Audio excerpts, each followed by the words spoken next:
Shalom, shalom, frères et sœurs bien-aimés. Donc, que le Dieu Tout-Puissant soit glorifié et béni, donc partout où vous vous trouvez, que le Seigneur Dieu Tout-Puissant nous bénisse tous. Donc, nous commençons notre émission. Nous sommes aujourd'hui le 27 février 2025. Que le Seigneur soit glorifié et béni. Donc, nous commençons notre émission avec notre bien-aimé, Pasteur Laure Lomo, que nous aimons énormément, Pasteur Laure Lomo. Nous l'aimons beaucoup avec la chanson Yahweh Loba, puisque le Seigneur va parler. Donc Yahweh Loba, alléluia. Voilà. Yahweh Loba avec notre pasteur bien-aimé Laure Lomo. Alléluia.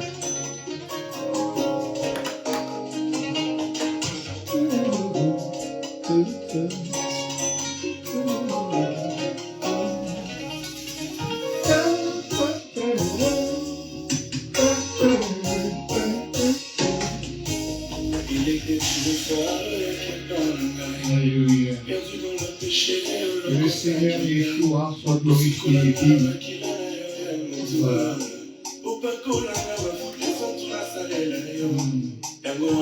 Je te suivrai tous les jours, jusqu'à mon dernier souffle dans la Amen.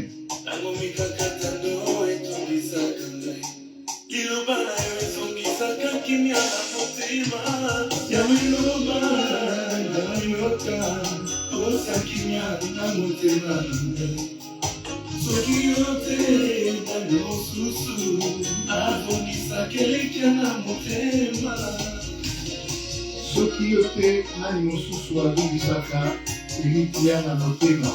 Amen. Les prochains de mon Alléluia. Pourquoi nakenda musika ya motema na yo? Nayoka osakimia ya motema na yo. Soki yote nani mosusu azongisaka elikia na motema. Shalom, shalom, Mama Val, que le Seigneur te bénisse.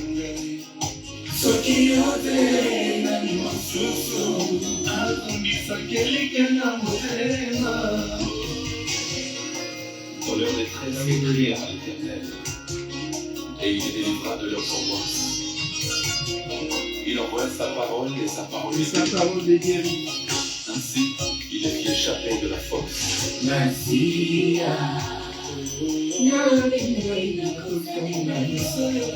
Le trou de mon cœur magasinanga. Napesi toute ma vie dans ma douleur. Merci. Je jure, Seigneur, que je te servirai. Sur toi que mon cœur se repose, que tu me donnes ta force. Merci.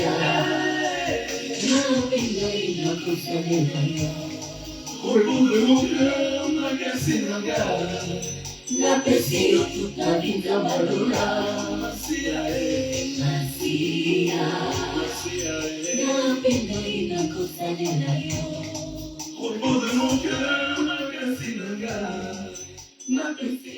Voilà, pour pas aller plus loin avec cette chanson, sinon ils vont nous mettre après ils vont couper, le live, le son du live lorsqu'on va le diffuser dans certains pays. Donc c'est pourquoi on met juste 2 minutes, 3 minutes, pas plus.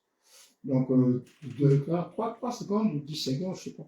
Bon, voilà, c'est que les seigneurs, nous sommes là aujourd'hui le 27 mercredi, comme on avait promis. On avait repris mardi dernier, donc aujourd'hui on est jeudi, on avait promis qu'on avait une exhortation, un partage, et sur un sujet, une portion prophétique pour Anne, la servante de Dieu Anne, la mère du prophète, futur prophète Samuel, c'est lui qui avait commencé en fait la vraie prophétique, et puis le dernier des prophètes, on va dire aussi. Voilà, donc le dernier des prophètes.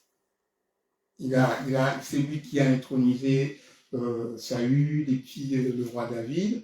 Et après, on est rentré en fait dans une autre dimension de serviteur de Dieu. Donc voilà, nous allons prier pour pas pour pas que nous puissions dire des bêtises. On va prier et laisser ces moments entre les mains du Seigneur, juste une petite prière, puisqu'on avait déjà eu tout le temps pour prier. Merci à ton ami choix pour la grâce que tu nous as donnée, Père de gloire, d'être là ce soir, d'être encore là ce soir et de partager en fait cette parole, une portion prophétique pour Anne. Seigneur, nous te demandons, Seigneur de gloire, que tu puisses nous parler. Moi, mon âme te demande, Seigneur, que tu puisses nous parler.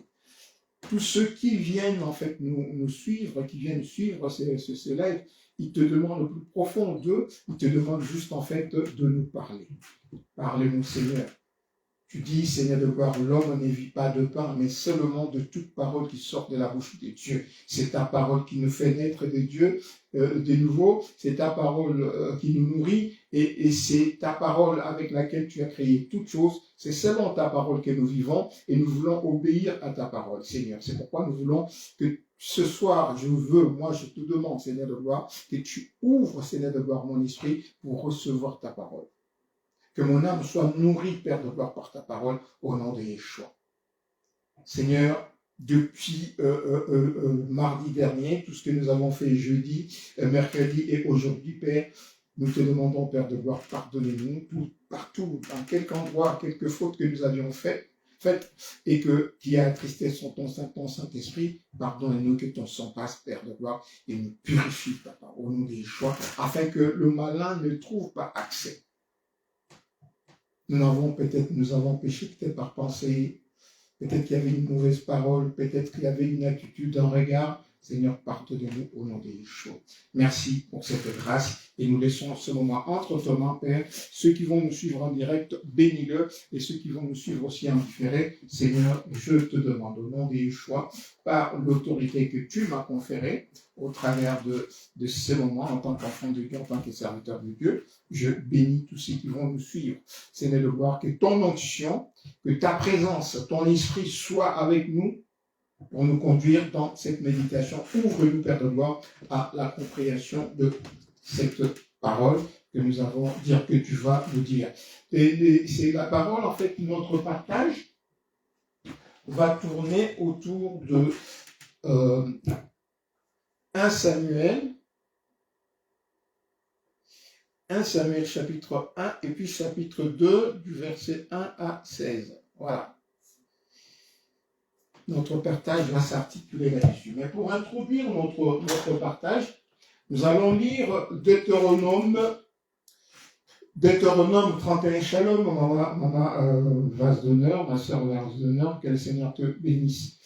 Ça fait un moment quand même que nous sommes ensemble, que le Seigneur te bénisse, que nous partageons ensemble depuis Alpha Oméga, que le Seigneur te bénisse. Donc voilà. Persévérons toujours, comme nous disons, persévérons toujours, quelle que soit la situation dans laquelle nous nous trouvons, persévérons. Alléluia. Et c'est ce que nous allons voir aussi au travers de Anne, une portion double pour tout serviteur de Dieu. Amen. Le Seigneur lui-même y sait. Nous allons lire dans Deutéronome 30, versets 19-20. J'en prends, ça c'est le Seigneur qui parle au travers de Moïse. J'en prends aujourd'hui à témoin contre vous, le ciel et la terre. J'ai mis devant toi la vie et la mort, la bénédiction et la malédiction. Choisis la vie afin que tu vives, toi et ta postérité, donc toi et tes enfants. Les enfants de tes enfants. Amen. Pour aimer l'Éternel, que tu vives, toi et ta postérité, pour aimer l'Éternel, ton Dieu, pour obéir à sa voix et pour t'attacher à lui, car de cela dépendent ta vie et la prolongation de tes jours, et c'est ainsi que tu pourras demeurer dans le pays que l'Éternel, Yahweh, a juré de donner à tes pères, Abraham, Isaac et Jacob. Alléluia. Merci pour la parole de Dieu. On va essayer juste de commenter cette parole. Alléluia. Deutéronome 30, 19, 20. Amen. Donc, le Seigneur met devant l'homme, depuis le jardin d'Éden. Il a mis devant l'homme la vie et la mort. Et cette vie Hein. Cette vie, là, lorsqu'il est en train de parler, la vie est dans le ciel. La vie nous vient du ciel, c'est lui-même qui apporte la vie. Et la mort, nous l'avons retrouvée sur la terre, avec Lucifer, avec la désobéissance. Il nous a conduits dans la désobéissance, il nous a dit des choses mensongères. Et nous, comme nous n'avions pas en fait la connaissance, nous sommes tombés dans son panneau. Donc maintenant, le Seigneur nous montre, il dit non, devant vous, moi je vous apporte la vie, et il y a la mort devant vous. Là où nous marchons, il y a la vie, la mort. Et il y a aussi, il nous donne sa vie aussi.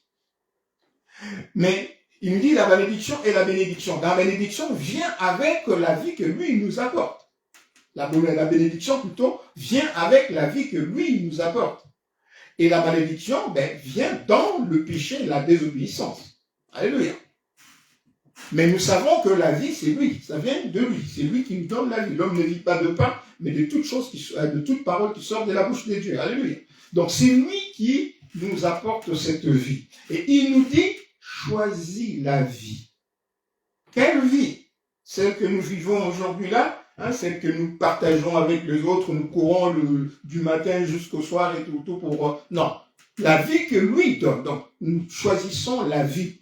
Il faut que nous discernions que cette vie qu'elle nous demande que Dieu nous demande de choisir, c'est sa vie à lui, la vie éternelle, que lui donne au travers de sa parole. Alléluia.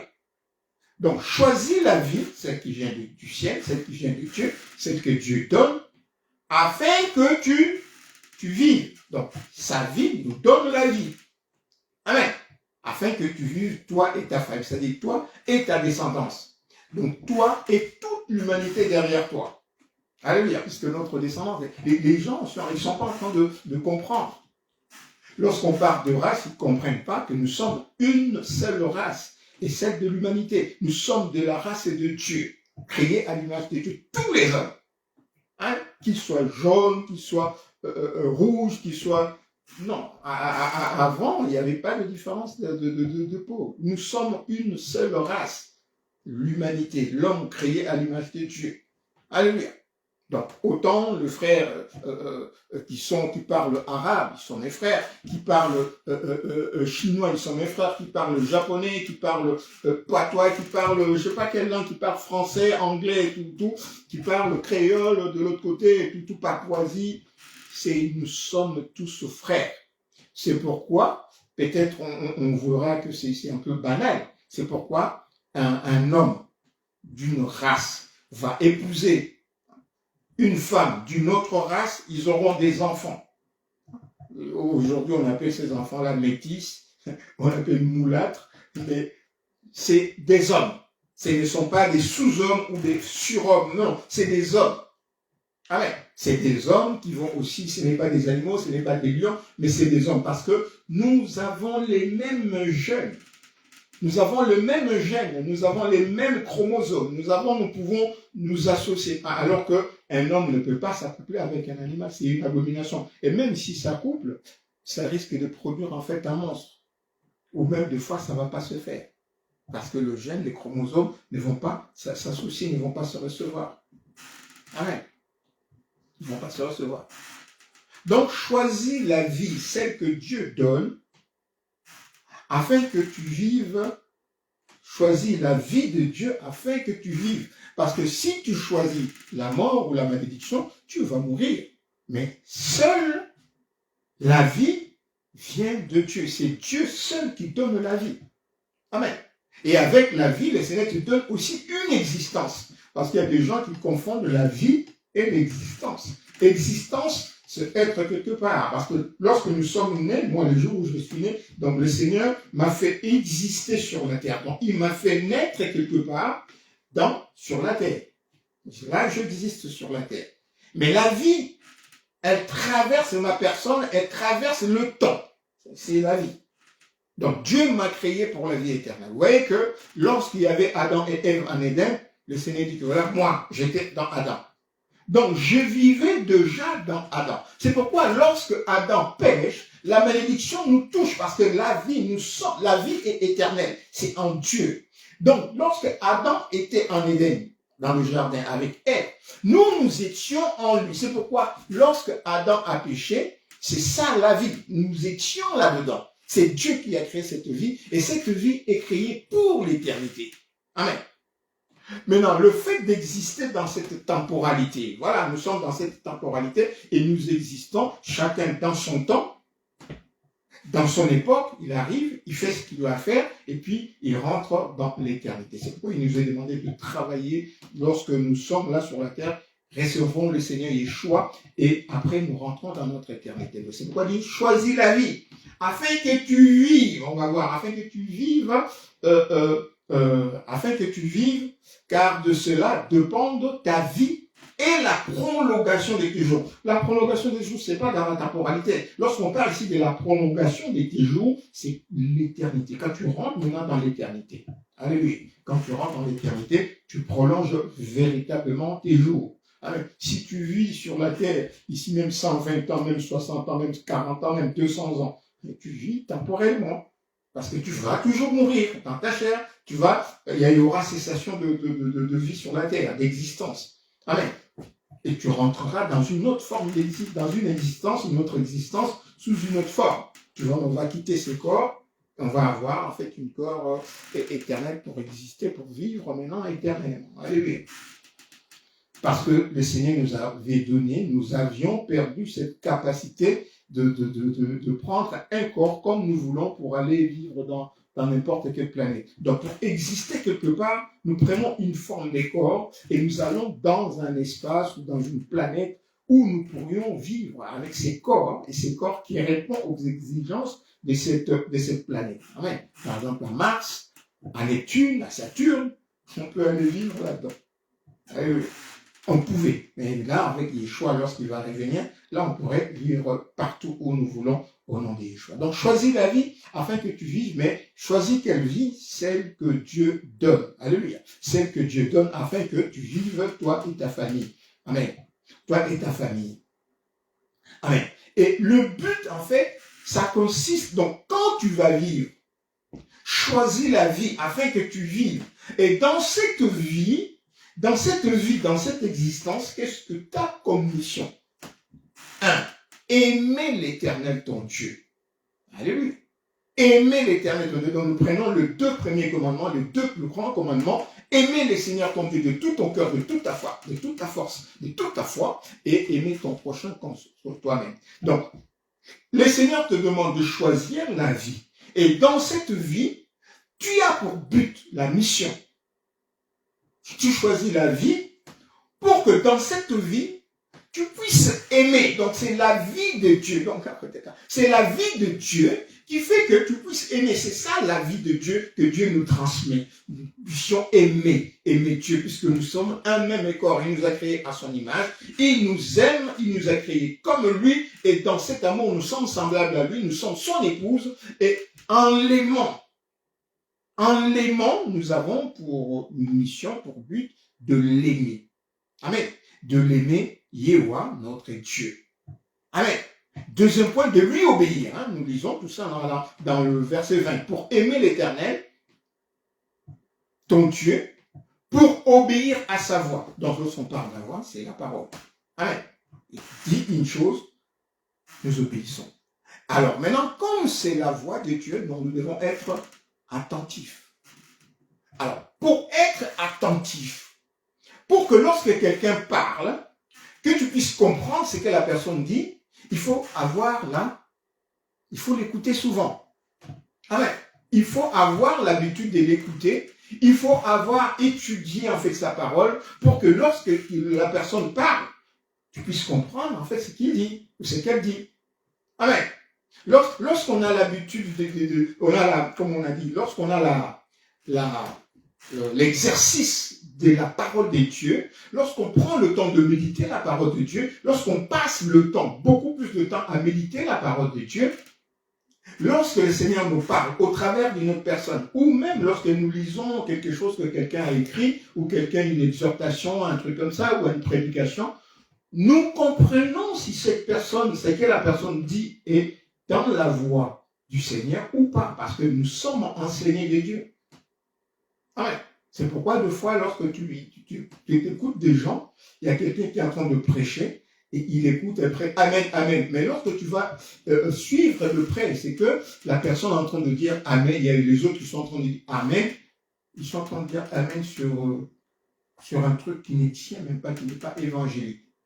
Amen.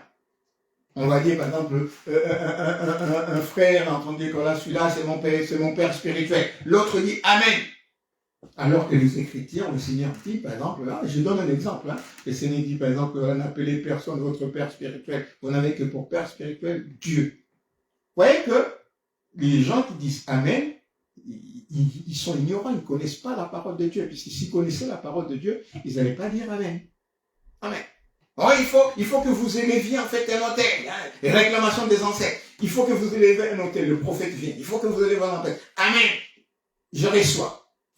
Tu ne sais pas ce que tu dis. Il faut que tu donnes ton Isaac. Amen, tu vas chercher de l'argent pour donner ce qu'il y a de meilleur. Donc quand tu donnes, l'Isaac avait été épargné. Donc c'est Yeshua. Nous sommes des Isaac. Amen. Nous sommes les descendants d'Abraham, des Isaac. Et Yeshua a pris notre place. Isaac avait été épargné. Donc vous voyez qu'il y a certaines choses, il y a quelqu'un qui va dire Amen, alors qu'il ignore simplement parce qu'il n'a pas l'exercice de la parole de Dieu. Cette personne-là n'est pas enseignée de Dieu. Amen. Ou comme les gens qui prient, en fait, qui enseignent dans la doctrine de la Sainte Trinité, qui croient en la doctrine de la Sainte Trinité. On va dire, oui, Papa Justin, oui. On revient aussi toujours là-dessus, puisque ce que nous voulons, c'est que nous puissions connaître notre Dieu. Amen. De la façon dont Dieu s'est révélé à nous, comme à l'apôtre Paul, comme aux autres apôtres, nous voulons aussi, en fait, transmettre cet évangile. Yeshua. Amen. Bien aimé, lorsque les anges sont venus annoncer aux bergers la bonne nouvelle, lorsque les anges sont venus annoncer aux bergers la bonne nouvelle, on lit cela dans Luc. Lorsque les anges sont venus annoncer la bonne nouvelle, dans le livre aux bergers plutôt, dans Luc, on lit Luc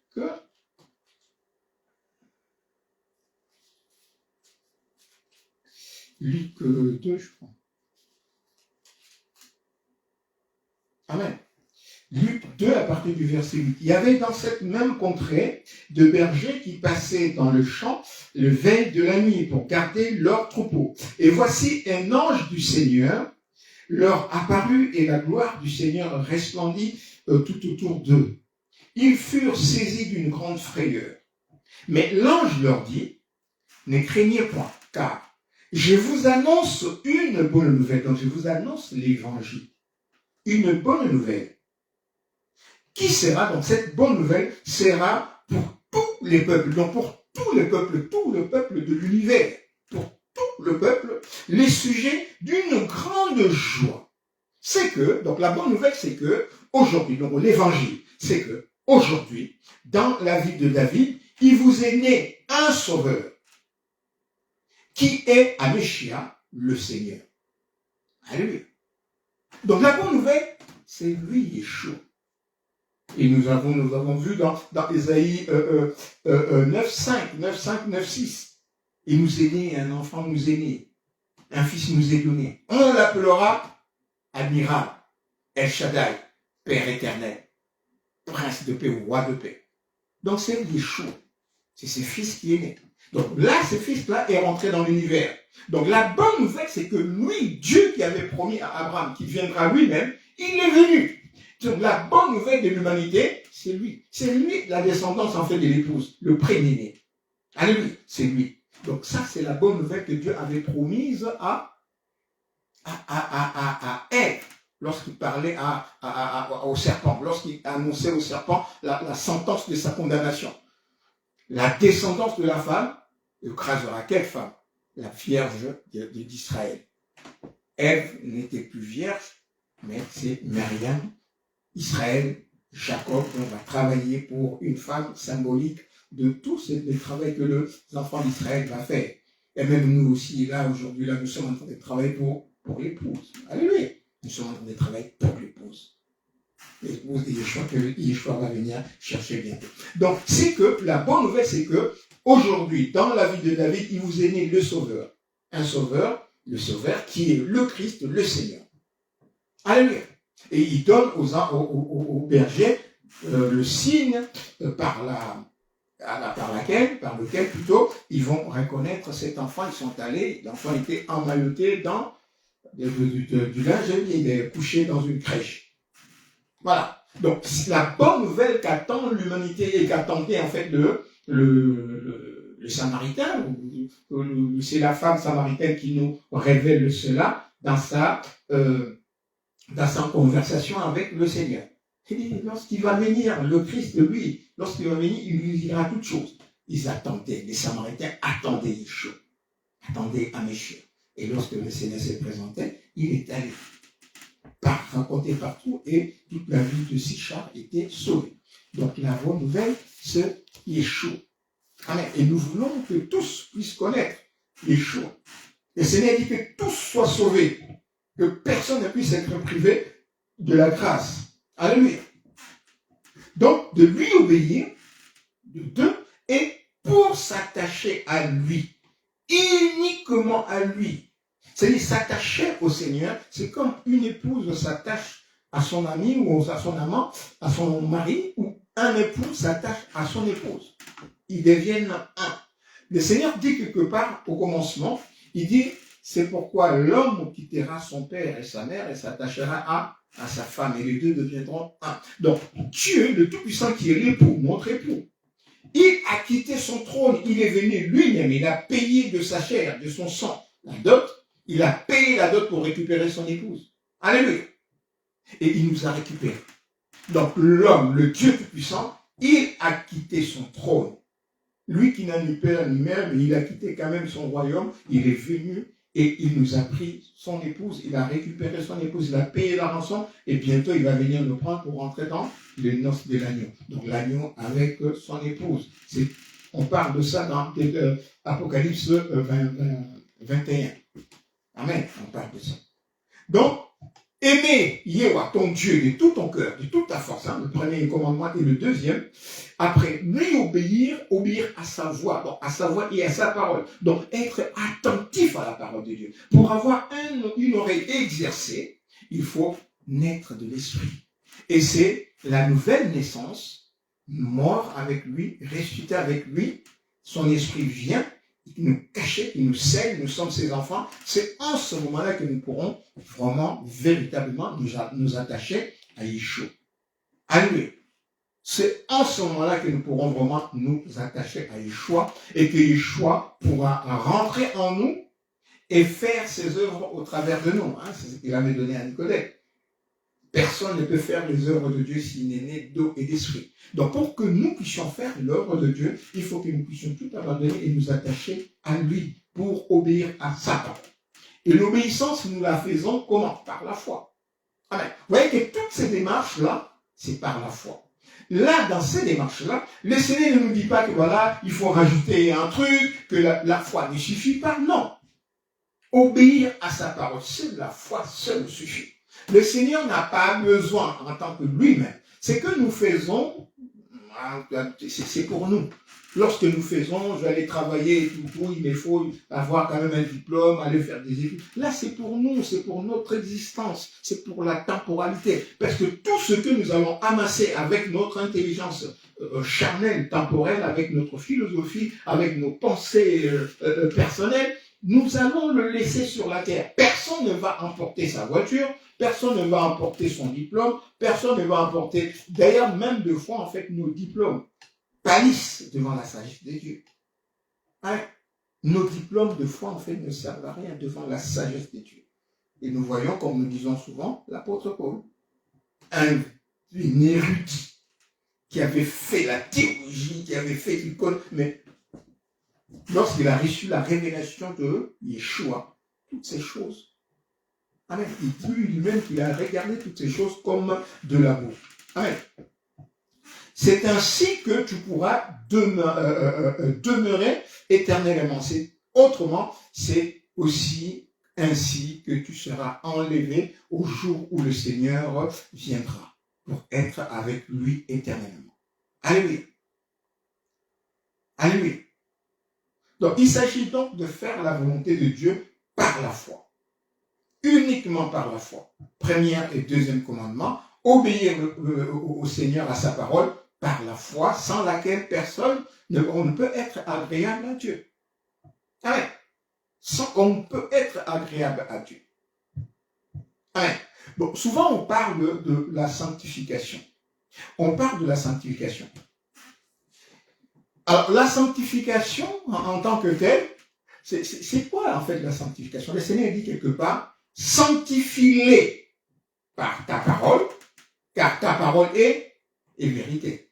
Donc, là, une bonne sanctification. Donc, quelqu'un, il n'aura pas à faire des efforts et tout. Lorsqu'une personne est obéissante à la parole de Dieu, lorsqu'une personne est à l'écoute et suit les instructions du Saint-Esprit, de Yeshua. Donc, lorsqu'on parle du Saint-Esprit, c'est Yeshua. Ce n'est pas une tierce personne dans la Trinité. Donc, Dieu est esprit et Yeshua est Dieu. Yeshua est esprit. Au moment où nous parlons aujourd'hui, lorsque j'invoque le nom de Yeshua, Yeshua est là avec moi, avec nous.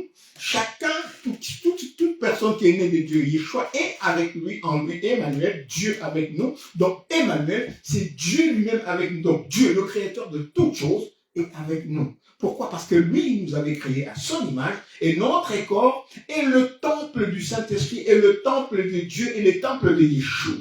Donc, lui, Yeshua lui-même, il nous a promis, je ne vous laisserai pas orphelins, je viendrai à vous et je serai en vous. Donc, il est en nous, nous sommes son temple. Alléluia, nous sommes son temple. Là, comme nous sommes en train de prêcher là, partout où je vais dans ma maison, il est là. C'est lui qui nous instruit, c'est lui qui m'instruit. Fais ci, ne fais pas ci, ne fais pas ça. Amen.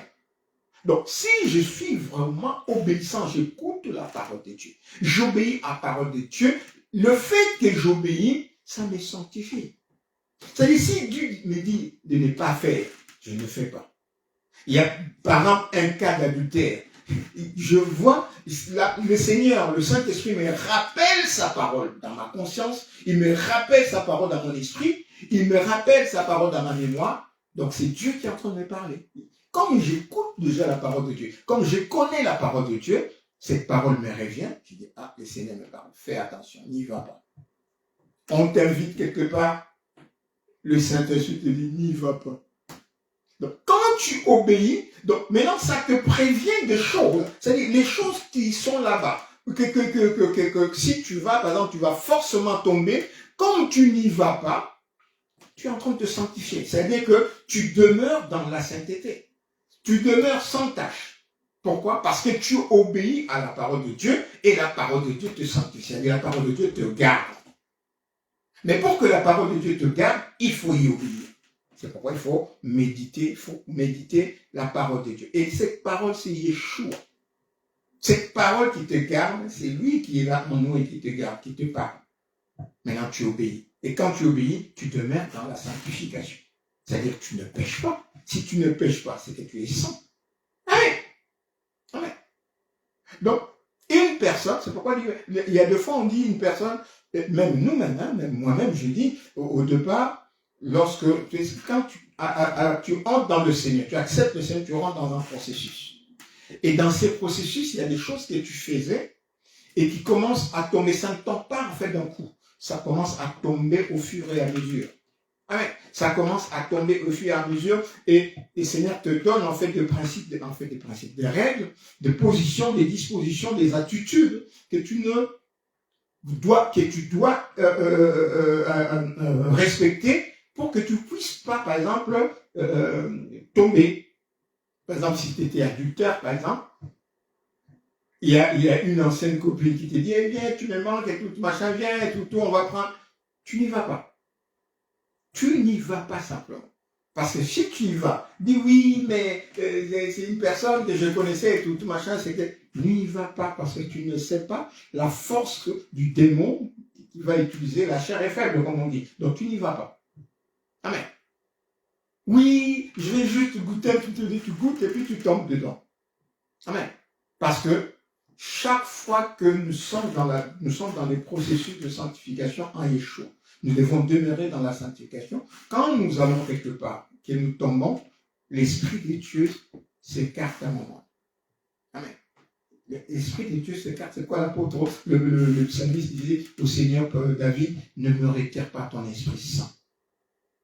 Parce qu'effectivement, quand nous tombons, quand nous sommes dans un chemin, le Seigneur nous a prévenu, nous prévient.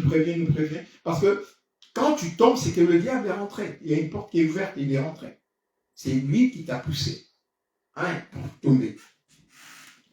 Donc, nous ne pourrons rentrer vraiment dans le royaume que, et c'est lui qui persévère. Persévérer dans quoi?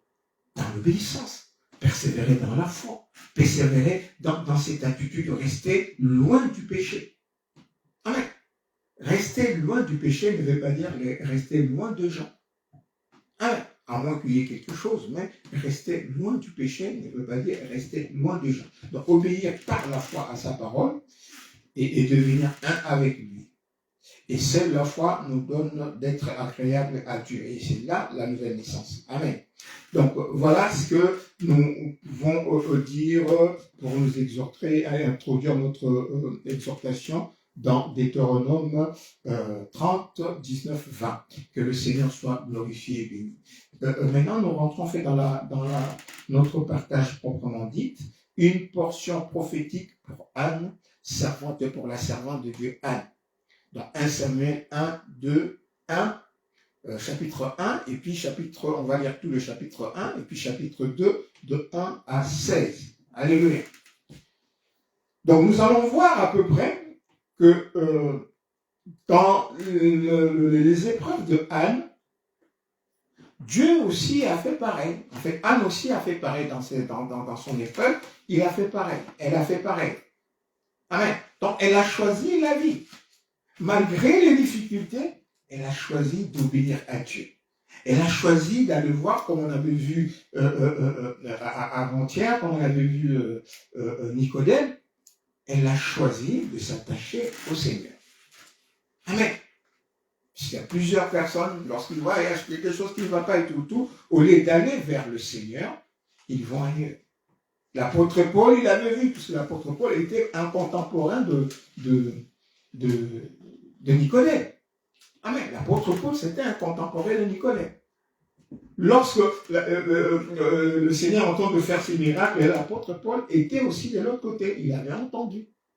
Parce que le meurtre d'Étienne, l'apôtre Paul était actif, il était déjà actif. Ça faisait pas longtemps qu'Étienne est mort et qu'il avait assassiné Étienne, mais le Seigneur, ça faisait pas longtemps que le Seigneur était décédé. Était mort et a monté au ciel. Donc, ça faisait pas longtemps. Donc si on voit très bien, on fait des calculs, l'apôtre Paul était aussi un contemporain de Yeshua. Il a entendu parler de Yeshua, mais il n'est pas allé. Il n'est pas allé. Gamaliel est un contemporain de Yeshua. Amen. Or, l'apôtre Paul était un disciple de Gamaliel. Amen. Donc l'apôtre Paul est un contemporain de Yeshua. Il aurait pu faire comme Nicodème, aller voir. Mais Nicodème, lui, de ça, je l'ai vu. Il y a des choses qui l'intriguaient, il s'est posé des questions, mais pour avoir de réponses, Yeshua est la clé. Amen. Donc, Anne aussi, dont le nom signifie la grâce, amen, elle est allée voir le Seigneur. Nous lisons 1 Samuel, chapitre 1 déjà. Il y avait un homme de Ramathaïm, Tsophim, de la montagne d'Éphraïm, des enfants de Joseph, nommé Elkana, fils de Jéroham, fils d'Eliou, fils de Tchohu, fils de Tchouf.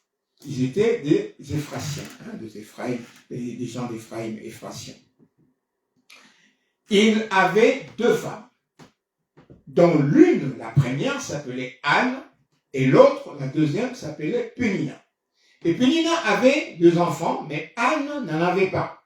Pénina, c'était la deuxième femme. Nous ne savons pas qu'est-ce qui s'était passé pour que Elkana puisse avoir en fait deux femmes. Mais en tout cas, on nous dit que Anne n'avait pas d'enfant.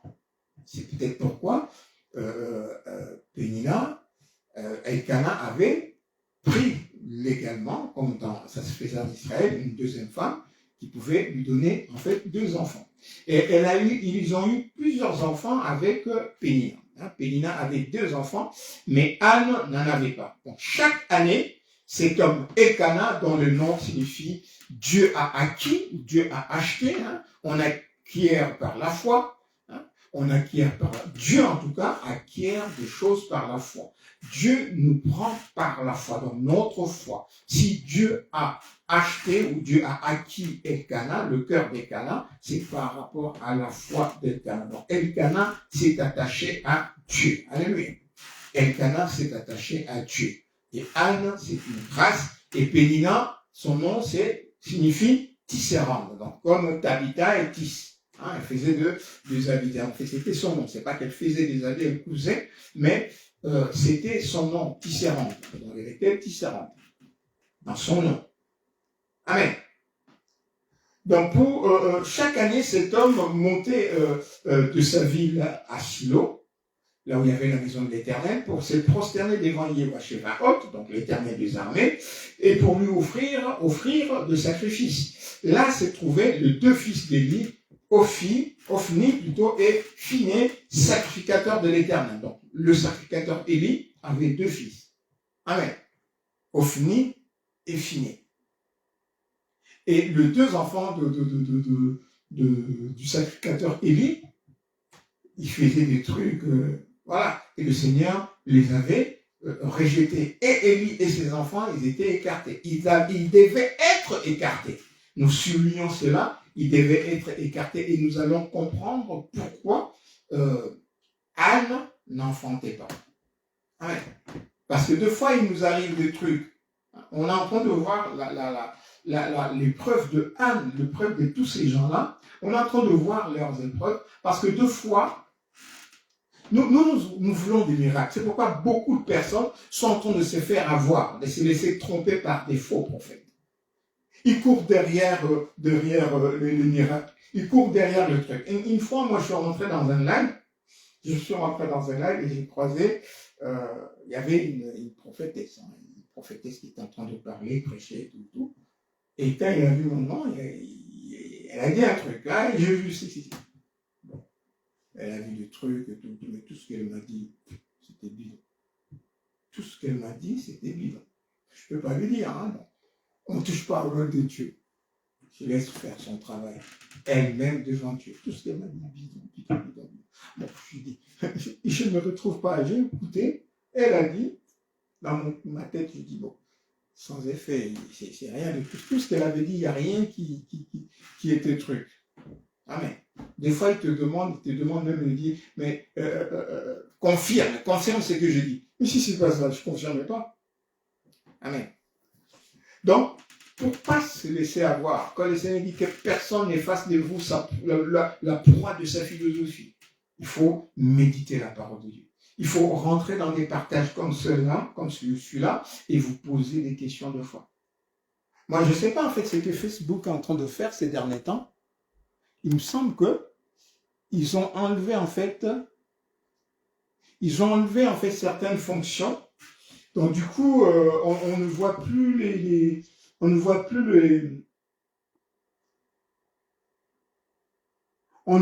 les gens qui défilent, les commentaires qui défilent. On ne le voit plus pendant les lives. Et c'est triste, vraiment c'est triste. Amen. C'est vraiment très triste. Alléluia. Donc partageons. Alléluia. Donc voilà, et il allait à Silo, dans le temple de Dieu, où il y avait le sacrificateur Élie et ses deux enfants, pour offrir en fait le sacrifice. Alléluia. Et le jour où il offrait en fait son sacrifice, chaque année, lorsqu'il allait offrir son sacrifice, Elkana, celui que Dieu a acquis, c'est acquis, c'est lorsque Dieu a acquis quelqu'un, donc il a choisi quelqu'un, il l'a mis à part. Il sait pourquoi. Mais dans cette personne, le Seigneur lui donne une femme. Mais la femme était stérile. Pourquoi cette femme était stérile? Mais la deux fois, en fait, lorsque maintenant nous sommes dans une situation, alléluia, lorsque nous sommes dans une situation, nous rentrons dans une épreuve, au lieu de nous tourner vers le Seigneur, pour voir, en fait, demander au Seigneur, comme il avait fait Nicodème, pour demander au Seigneur, afin que le Seigneur nous donne des explications adéquates, en fait, hein, des explications qu'il faut, dont nous avons vraiment besoin pour nous éclairer, en fait, par rapport à la situation. Nous allons voir, des fois, c'est des parents. Des fois, c'est des frères à côté. Des fois, c'est des faux prophètes. Des fois, c'est des faux docteurs. Des fois, c'est des faux pasteurs. Des fois, des gens qui nous entourent, des hommes. Hein? Toi, tu as été appelé par Dieu. Il dit que Dieu m'a appelé pour le servir. Oui. Mais si Dieu t'a appelé pour le servir, si t'arrive un problème ministériel, tourne-toi vers le Seigneur. Pourquoi tu te tournes vers des hommes? Hein? Pourquoi tu te tournes vers des hommes? Pourquoi tu vas aller parler le Seigneur t'envoie quelqu'un, pourquoi tu dois aller parler aux hommes par rapport à ce que le Seigneur t'a dit? Où tu as entendu la parole de Dieu? Si tu n'as pas entendu la parole de Dieu, alors laisse la personne tranquille. Si tu as entendu la parole de Dieu, marche avec la parole de Dieu. Et si tu te tournes, tourne-toi vers Yeshua. Comme nous lisons dans Jérémie 15. Jérémie, il voyait que ça n'allait plus et tout, il s'est tourné vers le Seigneur. Mais Seigneur, tu me dis des paroles. Moi, je vais dire à ton peuple. Et ton peuple me prenne pour... voilà, c'est comme si toi, tu étais une source trompeuse. Tu parles au peuple et puis le peuple ne se retrouve pas. Et moi-même, il me taxe de menteur. Il me taxe de menteur. Et le Seigneur lui répond, reste attaché. Sépare ce qui est précieux de ce qui est vil. Quand tu vas séparer ce qui est précieux de ce qui est vil, tu deviendras comme ma bouche. Ce qui est précieux, c'est Yeshua, le Dieu Tout-Puissant en qui sont toutes choses. Yeshua.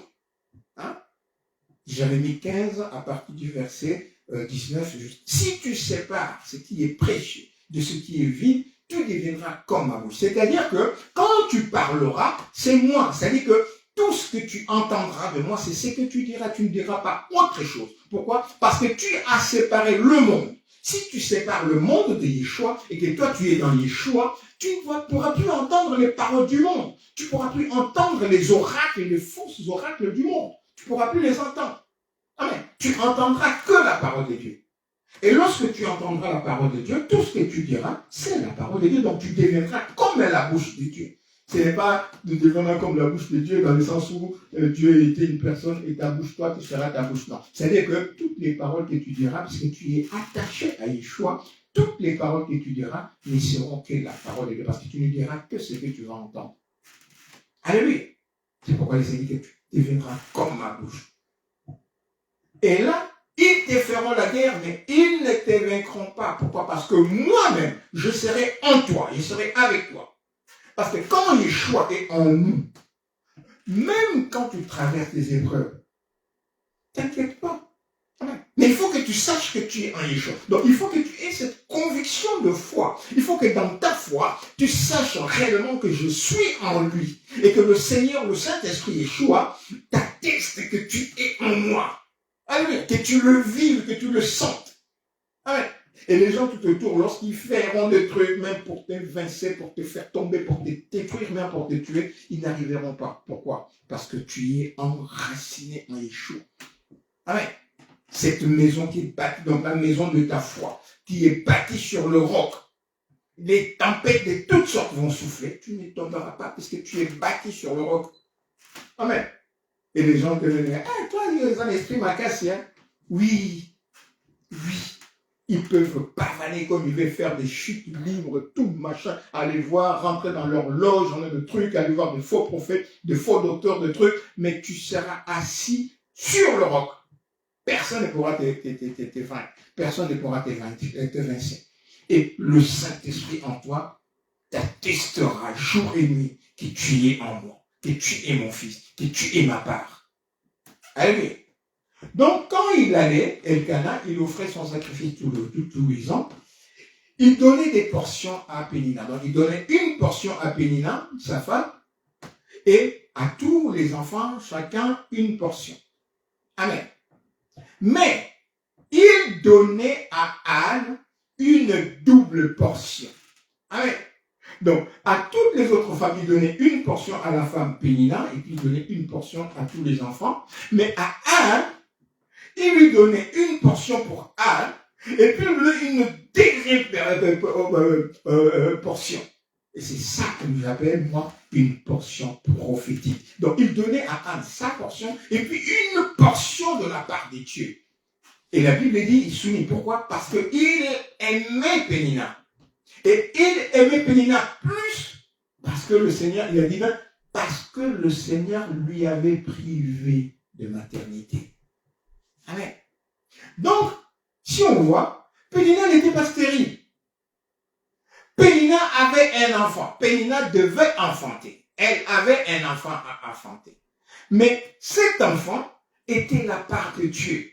Amen. Donc, les seigneurs réservés, donc, comme le Seigneur, on vient voir les seigneurs des choses, voilà, la personne que tu aimes là, Lazare, est malade, il dort. Après, il dit non, Lazare, cette mort est pour la gloire des Yeshua. Amen. Donc, la mort de Lazare était pour manifester la gloire de Yeshua. Amen. Il y a le jeune homme l'homme qui avait l'aveugle né. Et c'est dit non. Ce n'est ni ses parents qui ont péché et tout, non, c'est pour que la gloire de Dieu se manifeste. Pénina, pareil. Pénina n'était pas stérile. Elle avait fait, oui, parce que nous, la culture que nous avons aujourd'hui, j'ai traversé en fait une grande épreuve, une grande épreuve qui a fait qu'à un moment, j'étais vraiment saisi au plus profond de moi-même. Je regardais et tout. Et les gens, ils pensent que j'ai forcément fait quelque chose. Que j'ai forcément fait quelque chose, que j'ai fait quelque chose. Pour arriver à trouver que le Seigneur m'enlève, en fait, le travail, le truc, machin, tout, ma voiture cassée, tout, à la casse. Et rien, comme ça. Amen. Parce que le Seigneur a ouvert une porte. Et toi, tu es rentré dans cette porte. Quand tu es rentré dans cette porte, tous les démons qui étaient là, c'est-à-dire qu'il y a une porte que tu rentres, ils ne sont pas d'accord. Donc, ils ne veulent pas que tu arrives là où tu dois arriver. Ils se lèvent, ils se soulèvent. Amen. Mais cette épreuve-là, ce n'est pas parce que j'ai fait quelque chose. Comme dit, ma conscience ne me reproche de rien. Je n'ai rien fait, des trucs où les gens disent, oui, parce que tu as fait quelque chose. Non. Mais je regarde le Seigneur. C'est quoi ce truc? Sois calme. Et maintenant, tous les gens qui ne comprennent pas cela tout autour, le Seigneur les écarte. Vas-y, mets-toi là, écarte-toi. Parce que quand tu es entouré, tu es dans l'épreuve, tu es entouré de gens qui ne connaissent pas Dieu d'une part et qui ne comprennent pas en fait le temps de Dieu dans ta vie, ils peuvent être en fait de pierres d'achoppement pour toi. Ouais. Ils peuvent être des obstacles. Vous voyez pourquoi les amis de Job, ils étaient obligés de passer voir Job pour que Job prie pour eux, parce qu'ils avaient dit des choses. Si tu regardes bien ce qu'ils avaient dit, c'est des choses qui étaient sensées. C'est des choses qui étaient bonnes. Il demandait à Job quoi? Il demandait à Job de se repentir. Il demandait à Job peut-être que parce que tu avais fait quelque chose. Mais Dieu connaissait la justice de Job. Dieu connaissait la loyauté de Job. Dieu connaissait l'état de sainteté de Job. Ce n'était pas ça le problème de Job. Le Job n'était pas déloyal, Job n'était pas sale, Job n'avait pas péché. Donc maintenant, les paroles que ses amis étaient en train de dire, ça blessait le Saint-Esprit. Parce que ce n'était pas la vérité. Donc ces gens-là n'étaient pas inspirés. Parce que s'ils étaient inspirés, ils allaient venir et ils allaient pleurer avec Job. Amen. Il dit, mais voilà, cet homme juste, comment et tout machin. Ils allaient comprendre que voilà, demeure dans la foi, il allait l'encourager. Frère Job, demeure dans la foi. Amen. Mais je bénis le Seigneur, comme je disais hier, avant-hier, je bénis le Seigneur pour mon pasteur Christian Yambois, François Christian Yambois, parce que lui, de temps en temps, Papa Justin, comment tu vas? Amen. Debout, papa. Nous sommes dans la foi, nous sommes dans la prière, debout, cette année de victoire. Hein? Donc voilà, avec maman Sylvie, ils sont là derrière moi pour me secouer. Ils avaient vu que j'étais vraiment très très mal en point à le moment où j'étais vraiment très mal. Amen. Donc voilà, nous avons besoin des hommes de Dieu comme le pasteur Christian et à moi et maman Sylvie pour te booster. Voilà. À un moment, quand tu es en train de faiblir, il vient, il dit, mais papa, téléma, amen, t'aidez-vous, t'es un homme de Dieu, téléma. Nous avons besoin, lorsque nous traversons des épreuves, d'avoir des hommes de Dieu, des femmes de Dieu, comme des pasteurs chrétiens, comme des... Voilà. Ouais. Qui au lieu qui commencent à penser que, ouais, tu as forcément fait quelque chose, non. Qui commencent même à sortir des anciens trucs que tu avais fait lorsque tu étais encore jeune, et des choses que tu ne savais pas, et dit, ouais, tu sais qu'elle avait fait ça lorsqu'il était jeune et tout. Ça n'a rien à voir. Depuis le temps que tu es dans le Seigneur, ton passé dans le Seigneur, les gens enterrés. Mais le diable va les déterrer pour réveiller le scandale, pour scandaliser les hommes. Et toi, demeure dans la prière. Amen. Donc, Anne n'avait rien fait. Il n'y avait pas un problème, réclamation des ancêtres, parce que réclamation des ancêtres, c'est pourquoi Anne n'en enfantait pas. Non, il n'y avait pas de réclamation des ancêtres. Mais le Seigneur savait que le prophète Élie et ses enfants, vu le comportement de ses enfants, le prophète Élie, comme nous le verrons plus loin dans le comportement des enfants du prophète Élie, on le lit dans 1 Samuel 2, à partir du verset 12, on dit, le fils d'Élie était des hommes pervers.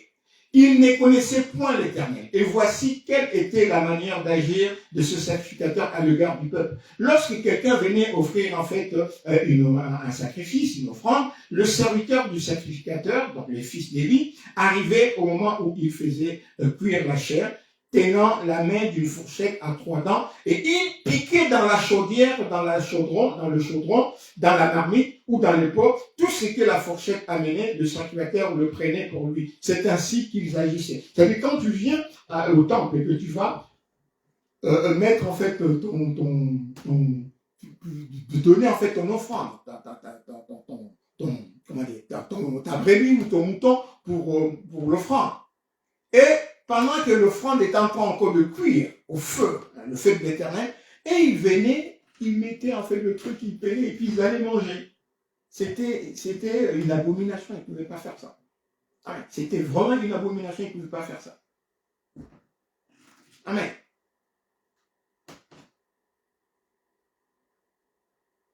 Amen. Et quand l'homme disait que non, attends d'abord qu'on puisse brûler en fait la graisse, et après tu prendras ce qui t'est foi en tant que sacrificateur. Lui disait non, tu donneras maintenant, sinon je prends des forces. Ces jeunes gens se rendaient coupables devant l'Éternel d'un très grand péché plutôt parce qu'ils méprisaient les offrandes de l'Éternel. Donc les seigneurs devaient les écarter plutôt. Et nous avons vu, lorsque le Seigneur avait parlé à Samuel, plus loin, le Seigneur lui avait dit des choses par rapport à Élie, le sacrificateur, et ses 2 enfants. Le Seigneur allait les écarter. Ouais. Donc le Seigneur savait que il y a un poste vacant. Ah ouais, il y a un poste vacant dans le temple dans les années à venir. Mais cette femme, l'homme Elkana, il avait vu l'amour d'Elkana. Elkana, son nom était donc acheté par l'Éternel, acquis par l'Éternel. Elle acquis, le Seigneur l'a acquis, Elkana, et sa femme. Le Seigneur lui a fait grâce, son nom Anna, le Seigneur lui a fait grâce. Et comme le Seigneur avait fait grâce à Marie, il lui a fait enfanter le fils. Donc, et son serviteur allait venir de Anne. Mais il fallait que Anne enfante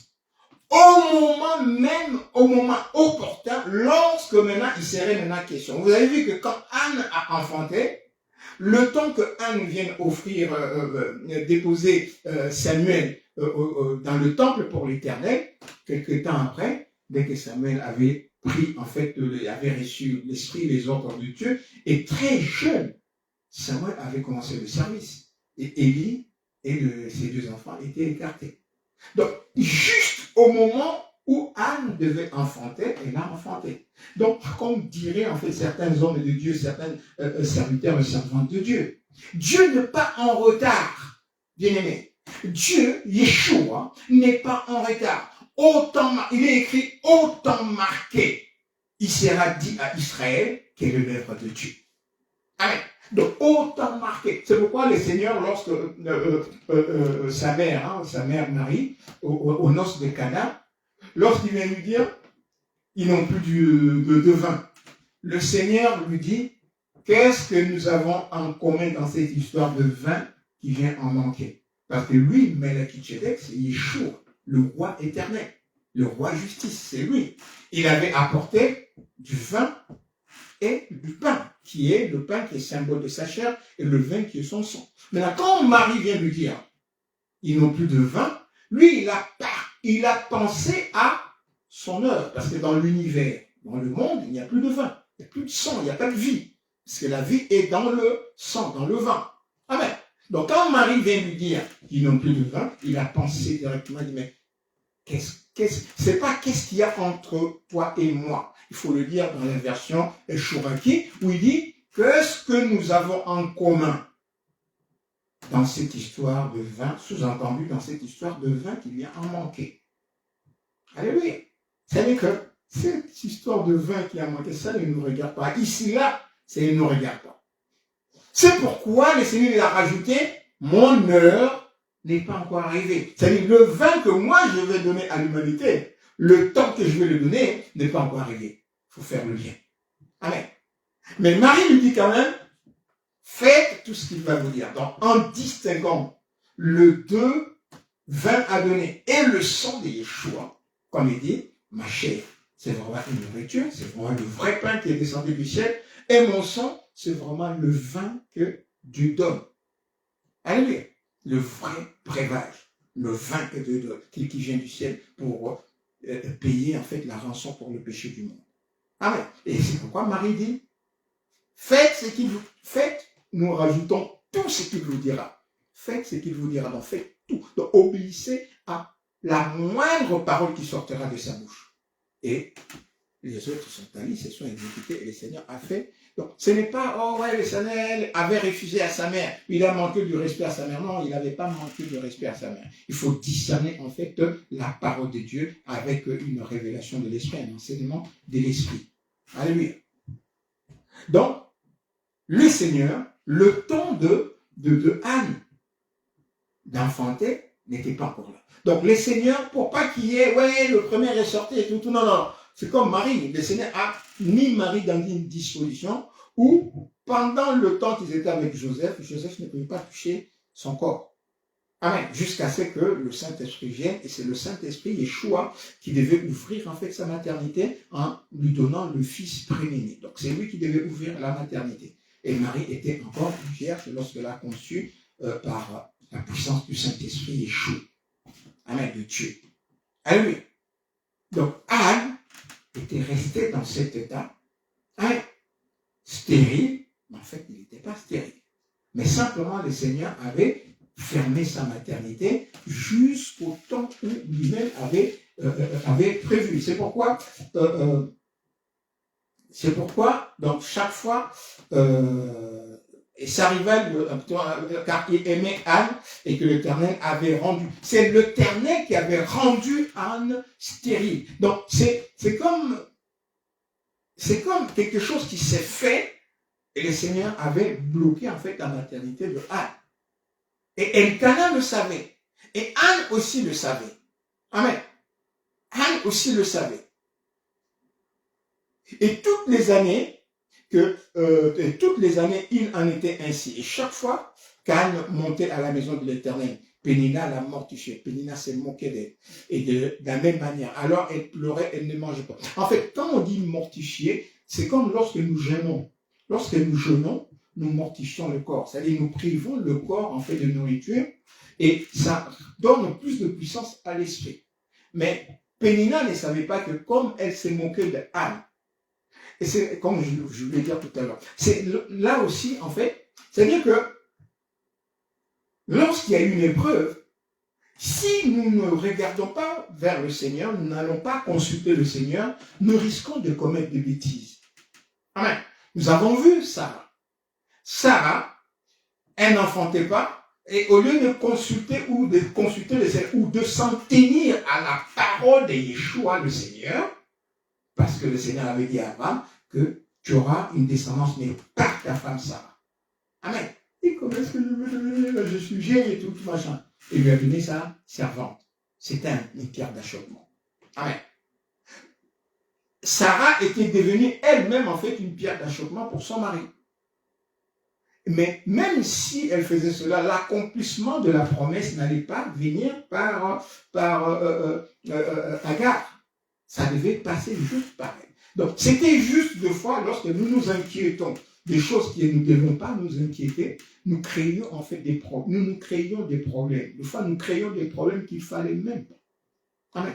Nous créions des combats, on appelle des combats inutiles, des combats inutiles. Nous créions des combats inutiles. Nous sommes nous-mêmes, nous devenons nous-mêmes en fait des pierres d'achoppement. Donc nous butons nous-mêmes dans notre marche, nous faisons des croche-pieds nous-mêmes. Et après on s'étonne.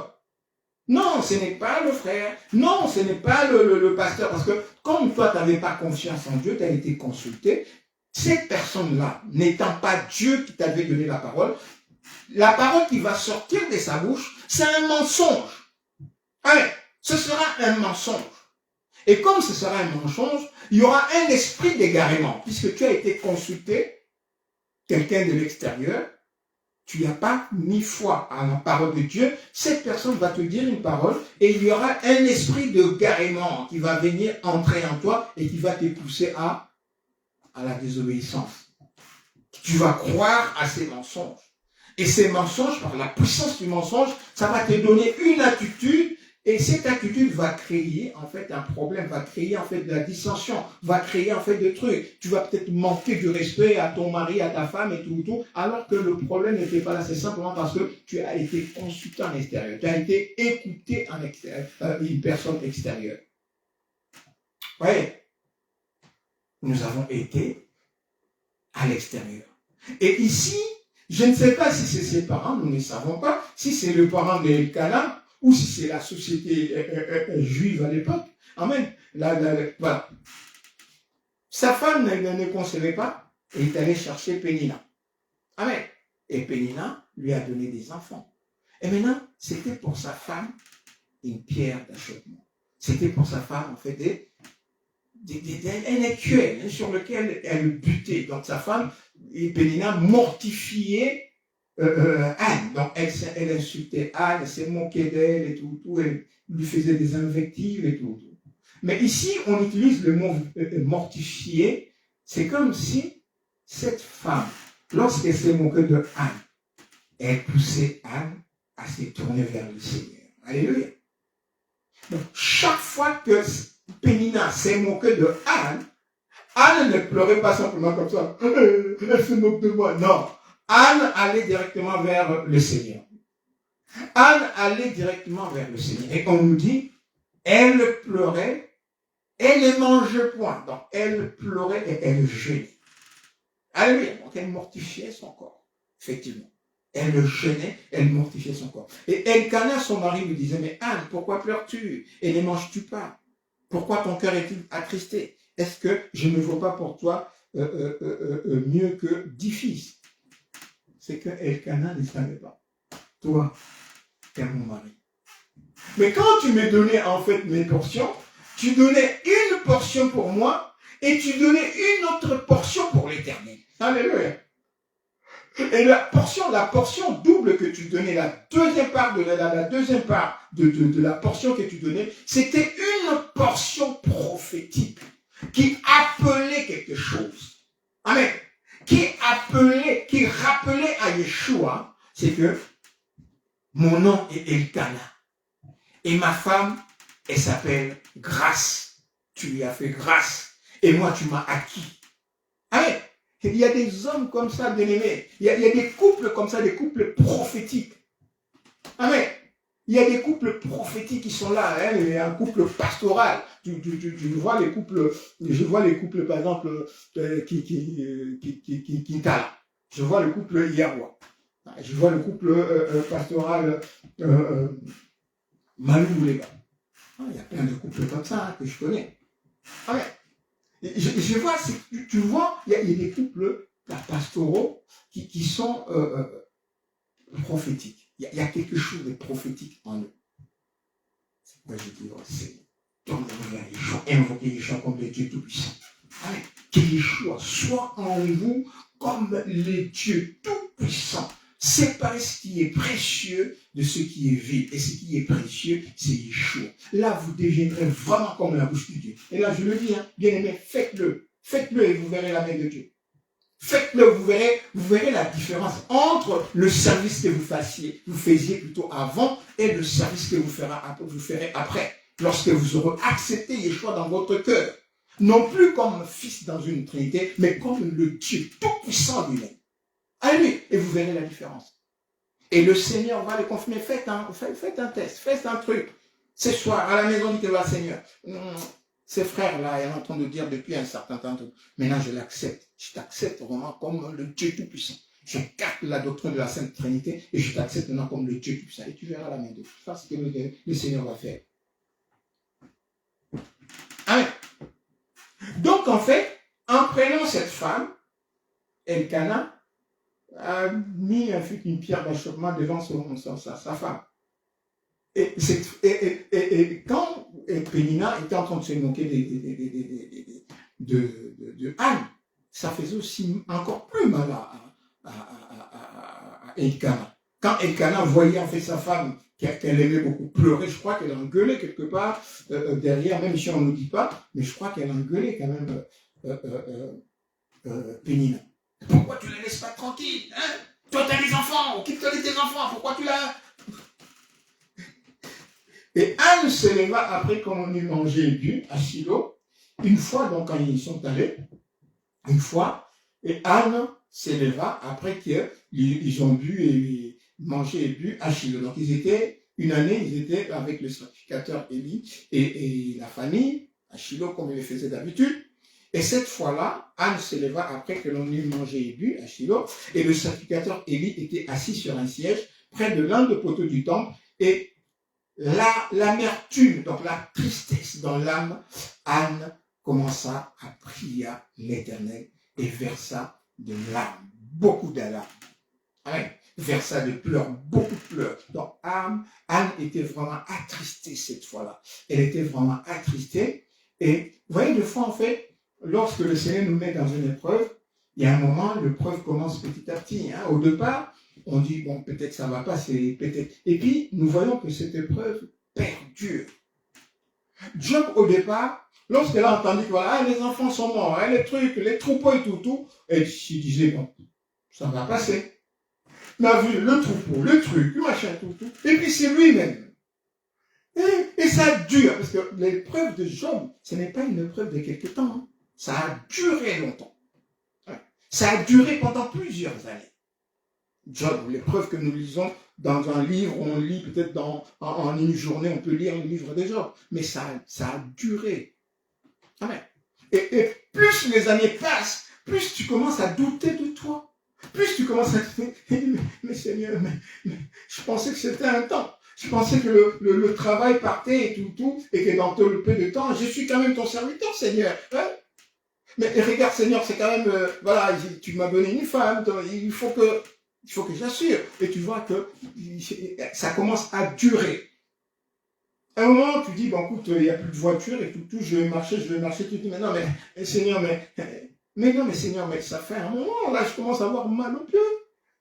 J'étais plus habitué d'un bus. Maintenant, tu me fais revenir, je prends le bus. Maintenant, je devais avoir des rendez-vous et j'avais même, en fait, plusieurs fois, je voulais aller assister au culte. J'avais même promis au couple qui était là, je leur avais promis, en fait, d'y aller, d'aller leur rendre visite et prier avec eux. Mais jusqu'à aujourd'hui, je suis pas allé parce que une fois, j'avais une conférence. Il y avait une conférence de avec maman, pasteur Claudine Sendé, les femmes le femme en fait de prière. Je voulais aller, c'était l'occasion en 2022, je crois. Je devais, au mois de mars, toujours, je voulais aller avec eux. Il y avait une exhortation et je devais prendre part, puisque j'étais programmé pour prendre la parole. Je ne suis pas allé. Je n'ai pas pu y aller. Ouais. Si je dis, mais Seigneur, mais il y a des réunions, je ne peux pas assister, on m'invite, je ne peux pas y aller. Et le Seigneur dit, tu l'as fait. Et c'est non, tu l'as fait, reste calme. Tu ne bouges pas. Tu ne vas ni à gauche ni à droite, tu ne bouges pas. Amen. Amen. Tu ne bouges pas. Mais les gens qui sont tout autour, ils ne comprennent pas. Ils ne peuvent pas comprendre. Amen. Ils ne peuvent pas comprendre. Mais là, tu bouges, tu deviens toi-même en fait une pierre d'achoppement. Des fois, tu veux arriver quelque part et le Seigneur dit stop, tu ne rentres pas dans cet endroit. Amen. Tu ne rentres pas dans cet endroit. Amen. Donc, il entre dans la mortification parce que il y a une personne qui est là, chaque fois, Pénina devait lui rappeler qu'elle n'avait pas d'enfant, et elle devait prier, mais Seigneur, pourquoi tu me mets dans cette situation? Il y a des fois, des situations comme ça, des fois, vous allez voir un médecin. S'il y avait de médecins à l'époque, ils vont voir un médecin. Il dit, mais oui, mais ça va. Ils vont peut-être aller voir un prophète. Le prophète il dit, mais non, mais je ne vois rien. Il prie. Le Seigneur dit, mais non, mais je ne vois rien. Il n'y a rien. Ce n'est pas un truc, une réclamation des ancêtres. Il n'y a rien. Je ne vois pas. Ils vont faire des examens médicaux. Le Seigneur dit, le prophète, plutôt le médecin dit, mais non, il n'y a rien. Regarde les résultats. Donc, tu n'as rien. Et regarde ton mari. Mais ton mari n'a rien. Regarde, ton mari a des enfants de l'autre côté. Donc, ton mari n'a rien. Mais toi non plus, tu n'as rien. Il regarde, tout est bon. Mais qu'est-ce qui se passe? Amen. Donc, le Seigneur l'a rendu stérile. Jusqu'à un temps que le Seigneur lui-même sait. Et cette fois-là, quand Anne, saisie par cette amertume, elle est allée se pencher devant le Seigneur, elle a sorti beaucoup de pleurs. Et il fit un vœu. Là, comme je disais, lorsque des fois ça commence à durer, ça prend plus de temps que prévu. Les paroles maintenant que tu disais avant, c'était peut-être... et c'est là que ton cœur est arrivé à un point où maintenant tu commences à dire au Seigneur, à faire au Seigneur des promesses. Hein, comme disait, c'est qui disait, Seigneur, si tu me bénis, c'était, je crois, un juge, si tu me bénis, et si tu fais que je reviens, je ferai ça. Ouais. Et Anne se retrouve dans la même situation. Donc maintenant, les paroles qui commencent à sortir de sa bouche, et ce n'est pas en fait les paroles qui commencent à sortir de sa bouche, mais le Seigneur maintenant lui met ses paroles. Parce qu'aucune maman, il y a une chose, voilà en fait, aucune maman, après avoir attendu aussi longtemps, vous voyez que Abraham, lorsque le Seigneur lui avait demandé d'aller offrir en fait Isaac, elle n'a rien dit à sa femme. Pourquoi?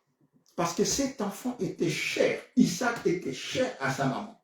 Elle ne pouvait pas dire quelque chose quelque chose de ce genre-là à Sarah, dire que voilà, le Seigneur m'a demandé d'aller offrir en fait l'enfant au truc. Sarah allait criser. Sarah allait être en fait une pierre d'achoppement. Je crois que ça allait être un peu difficile. Où Abraham devait aller, mais je crois qu'il devait se chamailler après au truc. Et le Seigneur dit, voilà, si tu as une offrande à donner, et tu es avec ta femme, donc il faut que tu puisses régler d'abord avec ta femme. Voilà. Donc, ici, Anne arrive à ce moment-là, et elle arrive à ces niveaux-là. L'épreuve a tellement duré. À un moment, elle n'en peut plus. Avec le sarcasme, le rire sarcastique de Pénina, elle n'en pouvait plus. Shalom, mon bien-aimé Ludovic. Elle n'en pouvait plus.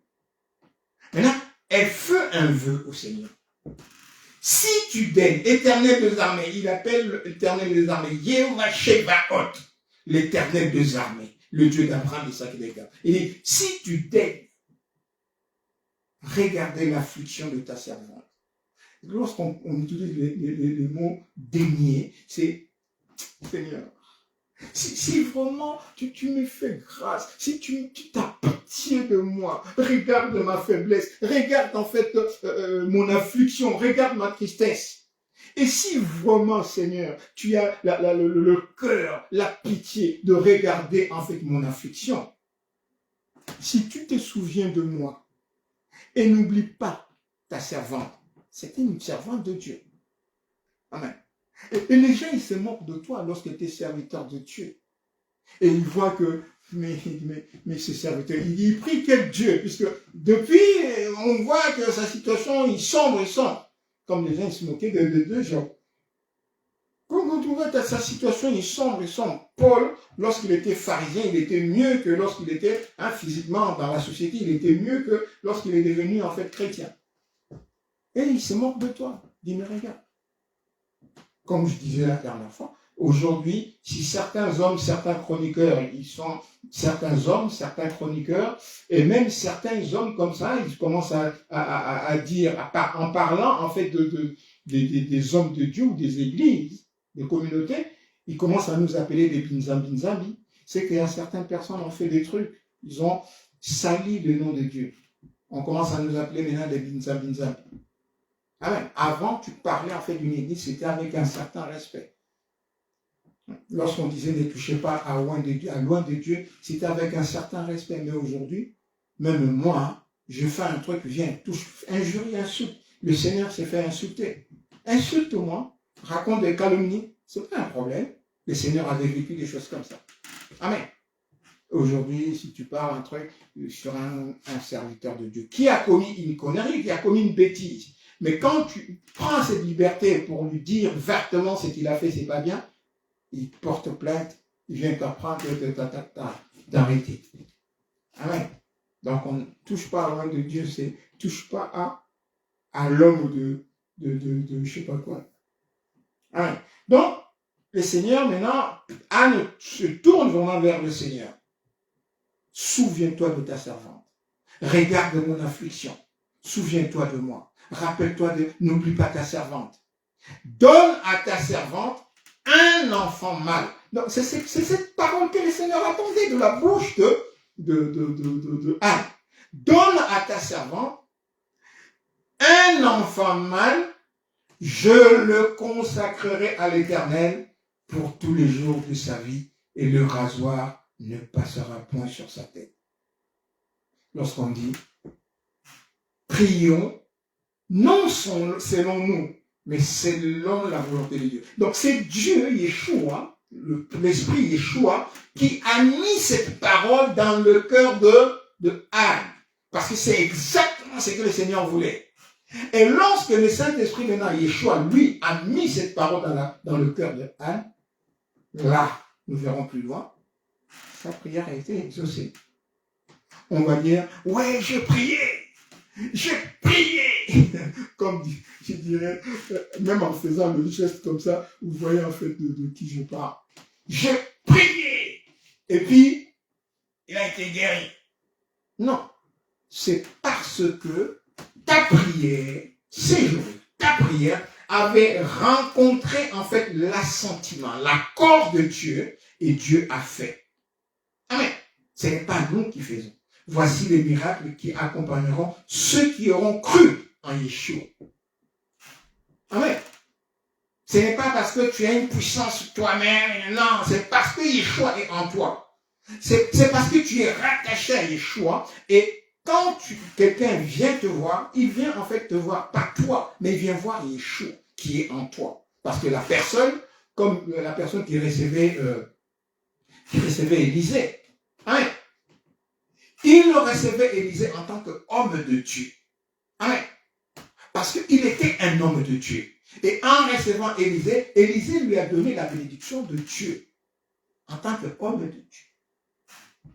Ce n'est pas Élisée, parce elle avait reçu Élisée en tant qu'homme de Dieu, en croyant effectivement qu'il était un homme de Dieu, et Dieu l'a béni de cet enfant. Et même lorsque l'enfant est mort, il est venu dire, moi je ne vous ai rien demandé, hein, c'est vous qui m'avez béni. Et le Seigneur a ressuscité cet enfant. Amen. Et c'est la parole que Dieu attendait de la bouche de Anne.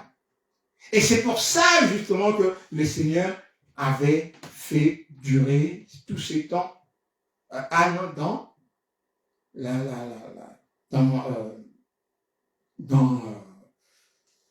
la stérilité. Amen. On est en train de traverser les épreuves. Il y a au bout de l'épreuve, il y a une gloire. Au bout de l'épreuve, il y a une victoire. Amen. Mais avant même que l'épreuve, on arrive au bout de l'épreuve, tu as déjà tout détruit. Tu as déjà tout détruit derrière. Tu as déjà tout détruit. Et maintenant, quand on arrive au bout de l'épreuve, vous étiez 4, il n'en reste qu'une seule personne. Amen. Elles étaient 10, les vierges folles, sages. Les vierges, elles étaient 10. 10 vierges. Et à la fin, il y a 10. Sur le 10, il y avait 5 qui étaient sages.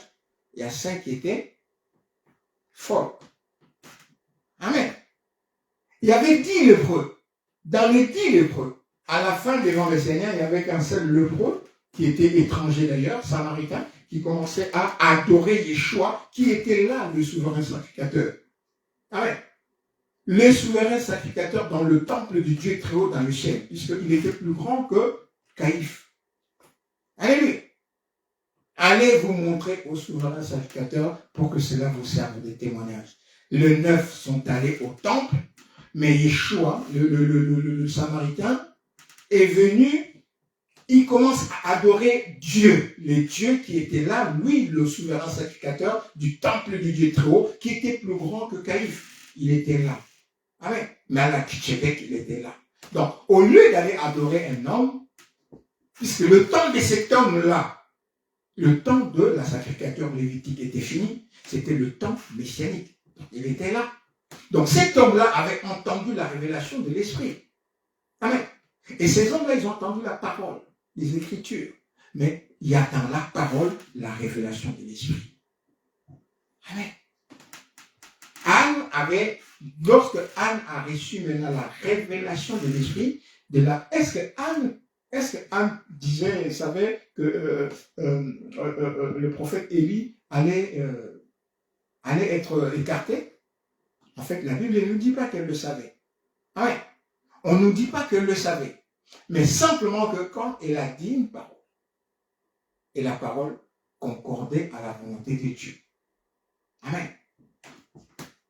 Elle dit que, donne à ta servante, elle dit d'abord, regarde l'affliction de ta servante. Souviens-toi de ta servante, hein, j'ai raccourci, n'oublie point ta servante, donne à ta servante un enfant mâle, et je le consacrerai à l'Éternel pour tous les jours de sa vie. Et le rasoir ne passera point sur sa tête. Donc c'est que cet enfant sera consacré. Amen. Cet enfant sera nazir, consacré à l'Éternel. Il ne prendra ni de vin, ni de truc, il ne prendra pas d'alcool, il sera point rasé. Il sera consacré à l'Éternel. Et éternel, même si on ne nous dit rien, mais quand Yeshua, le Dieu puissant, avait entendu cette prière, waouh, enfin, voilà la prière que j'entendais. Voilà la prière que j'attendais. Voilà la prière qui est en accord avec mon plan. Et lorsque nous sommes en accord avec le plan de Dieu, lorsque nous prions en accord avec le plan de Dieu, pour être en accord avec le plan, il faut entendre l'Esprit. Amen. Il faut lire, avoir là. Yeshua connaissait les Écritures. Il savait que sa mission, il allait souffrir. Lorsqu'il arrive, il voit la splendeur de la croix, il voit la puissance qu'il doit. Il dit, mais c'est effroyable. C'est effroyable. Il dit, je porte la charge de toute l'humanité, de tout l'univers. Il dit, mais Seigneur, il dit, mais Père, cette croix, si tu peux l'éloigner. Mais toutefois, non pas ma volonté, mais que ta volonté soit faite. Amen. Ce n'est pas notre volonté, mais la volonté de Dieu. Donc nous devons être à l'écoute. Lorsque nous savons que, lorsque Yeshua sait qu'il devait souffrir, et la volonté de Dieu, c'est que je souffre. Dis-nous, que ta volonté soit faite. Alléluia. Que la volonté de Dieu soit faite. Mais nous, On regarde en fait nos petits trucs, on regarde les gens qui racontent tout autour de nous. Non, regarde, ce n'est pas comme ci, ce n'est pas comme ça, lui, elle. Et puis nous, ça nous perturbe tellement parce que nous regardons notre homme extérieur, nous regardons notre temporalité, nous regardons ce que nous devons faire avec ceux qui sont là, les gens que nous aimons, les gens qui nous acclament et tout, nous regardons. Et puis, on se dit que voilà, les gens qui sont à mon niveau, les gens qui sont, voilà, mon père spirituel, le frère, le machin et tout. Et lorsque nous sommes dans cette attitude-là, nous regardons par rapport à la temporalité, par rapport aux apparences, le diable rentre. Et lorsqu'il rentre, le diable, nous-mêmes, nous devenons en fait une pierre d'achoppement pour l'œuvre de Dieu et nous cassons, nous détruisons tout nous-mêmes.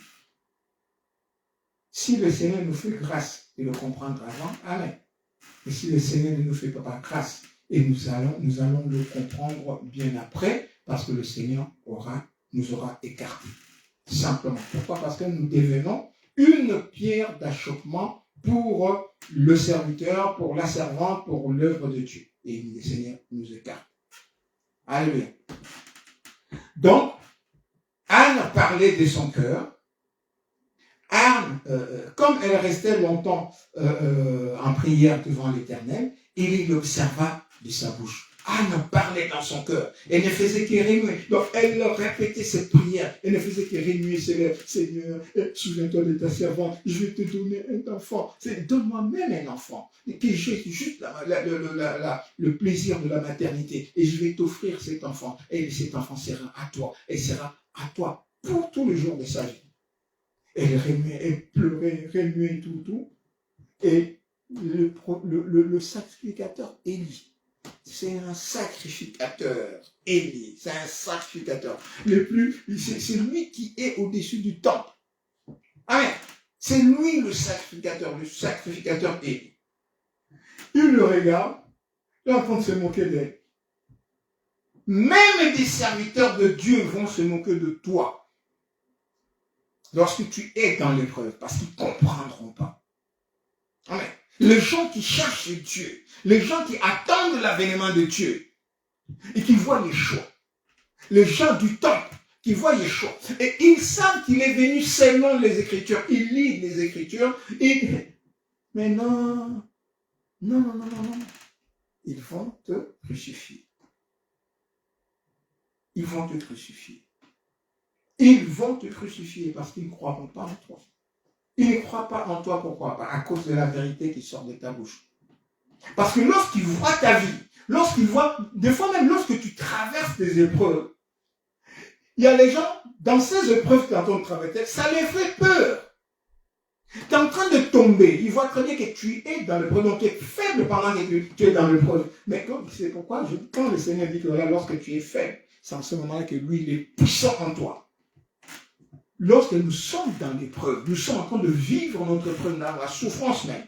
Le Seigneur est tout puissant en nous. Et les démons, là, ils voient encore la puissance de Dieu. C'est pourquoi ils s'acharnent encore. Ouais, c'est pourquoi ils s'acharnent encore. Et plus ils s'acharnent, plus le Seigneur nous regarde. La Bible dit que le Seigneur ne nous laisse pas dans une épreuve qui est plus forte que nous. Une épreuve qui est plus forte que nous. Il sait que, là, par la foi. Pourquoi? Parce que c'est lui qui combat. Amen.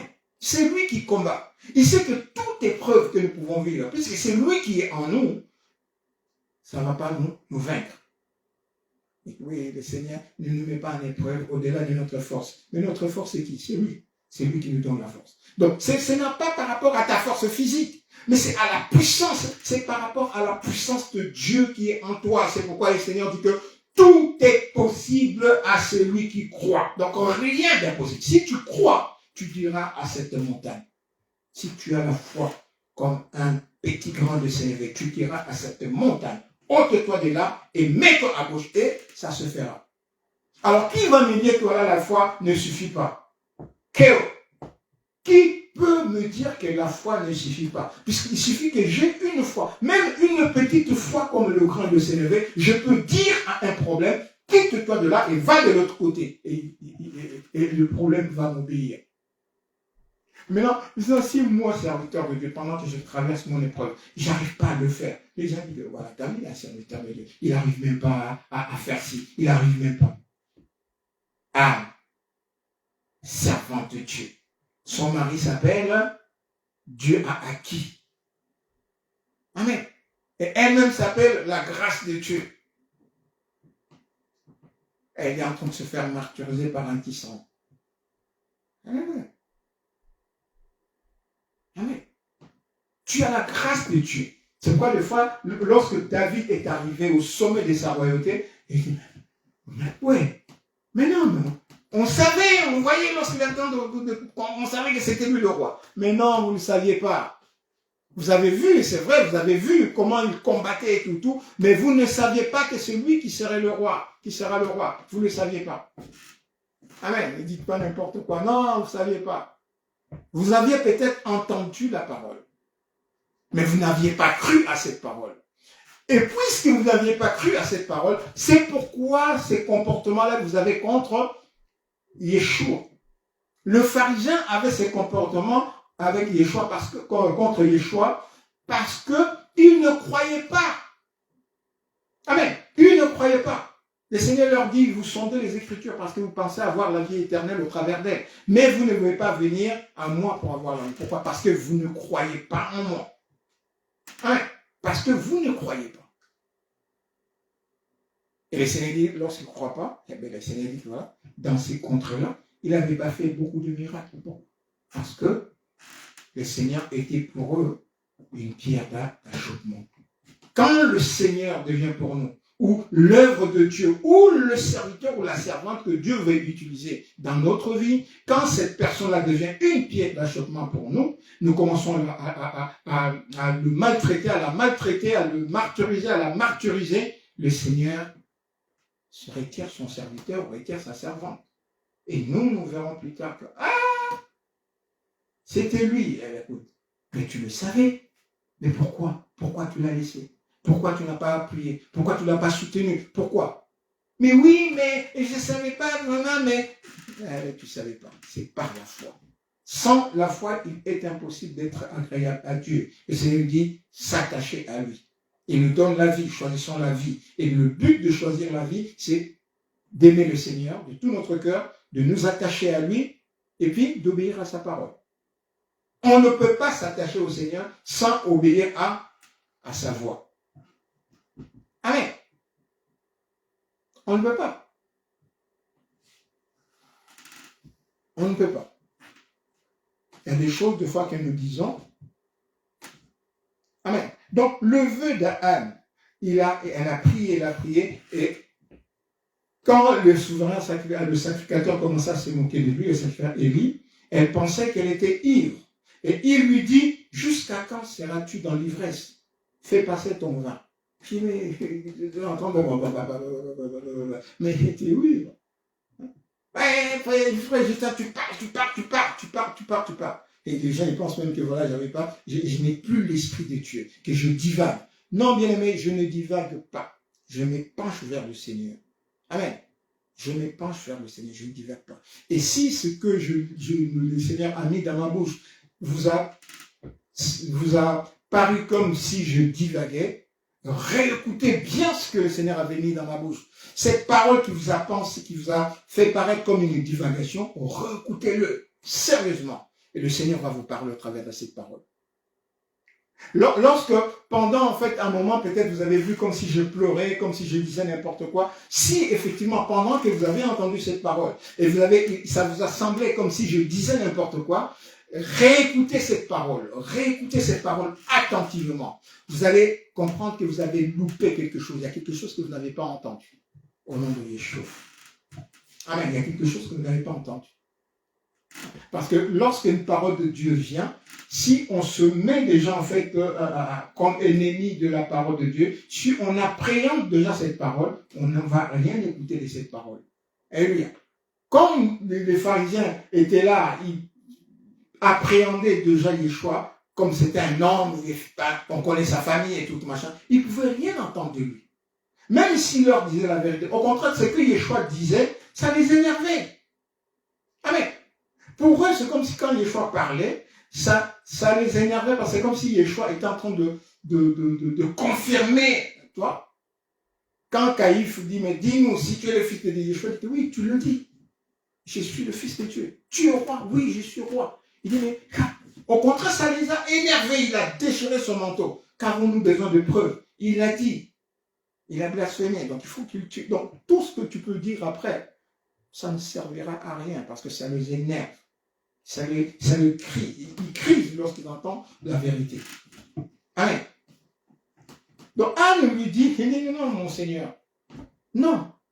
Je ne suis pas ivre, je suis une femme. Il dit, non, mon Seigneur, je suis une femme qui souffre en son cœur.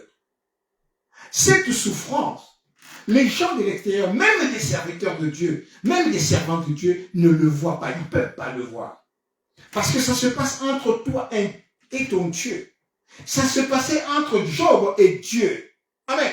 Les amis de Job ne pouvaient pas voir. C'était des serviteurs de Dieu. Ils venaient rappeler à Job en fait des choses qui n'existaient pas. Job n'était pas dans ces choses-là. Il fallait rentrer dans le secret, dans le conciliabule entre Dieu et Anne pour comprendre ce que Anne disait. Amen. Anne a dit non. Je suis une femme qui souffre. Et le serviteur, il savait qu'elle n'avait pas d'enfant. Je suis une femme en souffrance. Je suis un homme, un serviteur de Dieu en souffrance, dans l'épreuve. Et lorsque je me tourne, je suis en larmes. Je ne pleure pas parce que je n'ai pas réussi. Je ne pleure pas parce que je n'ai pas de travail. Je pleure parce que j'attends en fait l'accomplissement de la volonté de Dieu. J'attends, mon peuple souffre. Mon peuple meurt. J'attends, il y a un autre peuple qui est incirconcis, qui est en train de détruire le peuple des adorateurs de Dieu Tout-Puissant. Et je regarde les promesses de Dieu, je dis Yeshua, jusqu'à quand? Jusqu'à quand, Seigneur? Amen. Jusqu'à quand? C'est pourquoi nous voyons des serviteurs de Dieu au Congo.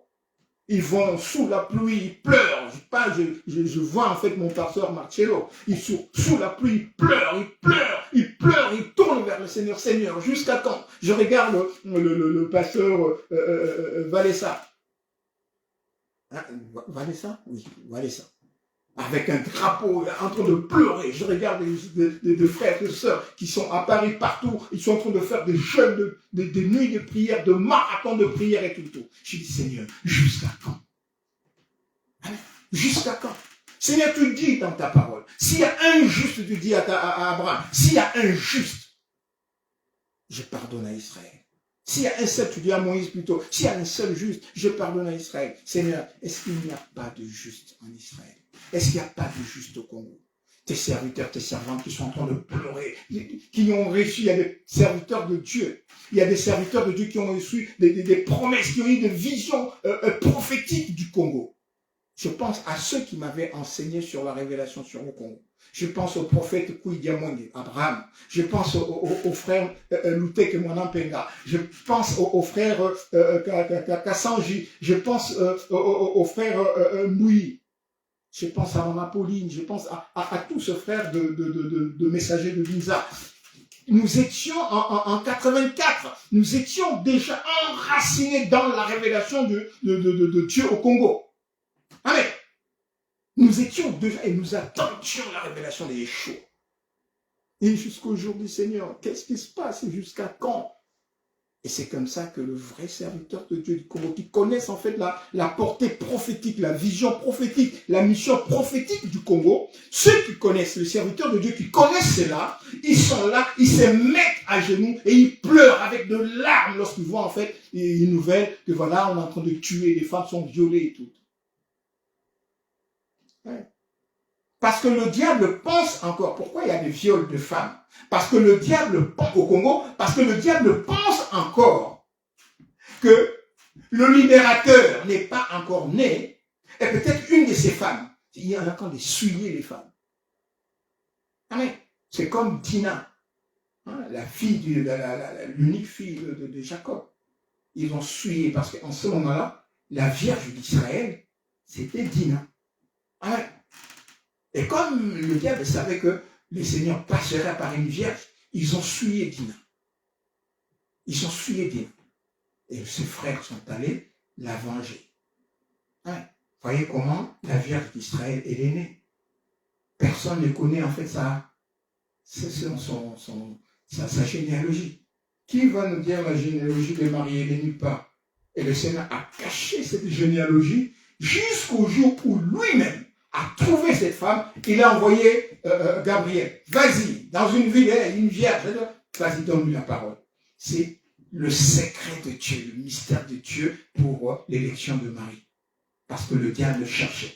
Elle est où la Vierge d'Israël? Elle est où? Lorsque Marie a conçu, c'était déjà trop tard. C'était déjà trop tard. C'est pourquoi il y a des viols des femmes. Ils pensent que voilà, peut-être qu'il y a une de ces femmes qui va porter encore le truc. Parce qu'ils savent que si une femme est violée dans ces sens-là, le Seigneur, Dieu Tout-Puissant qui est pur, ne pourra pas l'utiliser. Peut-être que le loin de Dieu, les serviteurs de Dieu, est déjà dans le monde, quelque part. On ne sait jamais. Il est déjà là. Et c'est en train de le préparer.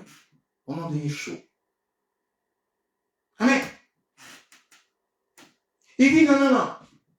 Et toi, comme dirait le Seigneur à Nicodème, toi, tu es un docteur de la loi et tu ne sais pas ces choses. Toi, tu es un sacrificateur de Dieu et tu ne vois pas cette femme qui est en souffrance, qui n'enfante pas, qui est en souffrance. Et tu le vois, tous les ans, cette femme-là vient. Et tu sais que cette femme-là n'enfante pas. Et tu ne peux pas voir cette femme en souffrance dans son cœur. Tu es un sacrificateur, soi-disant sacrificateur de Dieu, mais tu ne sais pas ces choses. Amen.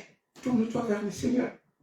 Tourne-toi vers le Seigneur, homme de Dieu, femme de Dieu, sacrificateur du Dieu très haut, prophète du Dieu très haut. Amen. Docteur du Dieu très haut. Tourne-toi vers le Seigneur et prêche la parole selon la vérité, selon l'esprit, et non selon ta connaissance et selon ta philosophie ou selon ta psychologie.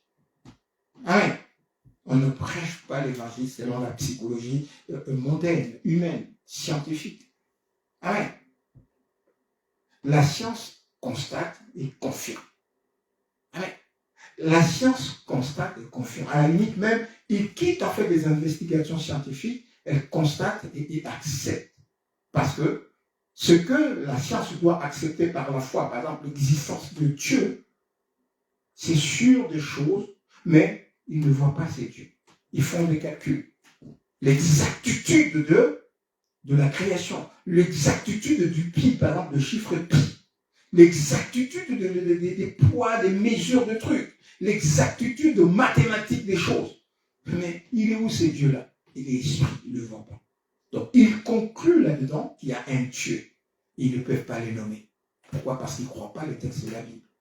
Mais, il y a un Dieu, il y a une intelligence.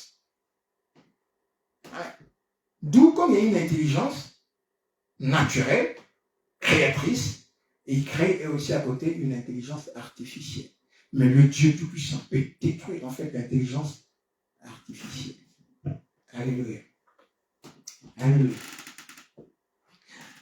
Donc, Anne dit au souverain sacrificateur, je n'ai bu ni de vin, ni de boisson enivrante, mais je répandais mon âme devant l'Éternel. Ne prends pas ta servante pour une pervertie. Ne prends pas l'homme de Dieu qui souffre, ou la femme de Dieu, la servante de Dieu qui souffre, ou le peuple du Congo qui souffre. Ne pensez pas que c'est un peuple faible. Parce que le Dieu Tout-Puissant, dans la Bible, il dit que c'est un peuple puissant, qui écrase tout. Amen. Et nous écrasons tout, pourquoi? Par la puissance du Dieu Tout-Puissant, Yeshua Shaddai. Amen. Ne prends pas ta servante pour une femme pervertie. On va finir dans 3 minutes et puis on va continuer après. Amen. Non, mon Seigneur, je suis une femme qui souffre dans son cœur. Je n'ai ni vin, je n'ai bu ni vin ni boisson enivrante, mais je répandais mon âme devant l'Éternel. Ne prends pas ta servante pour une femme pervertie, car c'est l'excès de ma douleur et de mon chagrin qui m'a fait parler jusqu'à présent. Et Élie reprit la parole et dit, maintenant il comprend, il dit, va en paix et que le Dieu d'Israël exauce la prière que tu lui as adressée. Alléluia. Amen.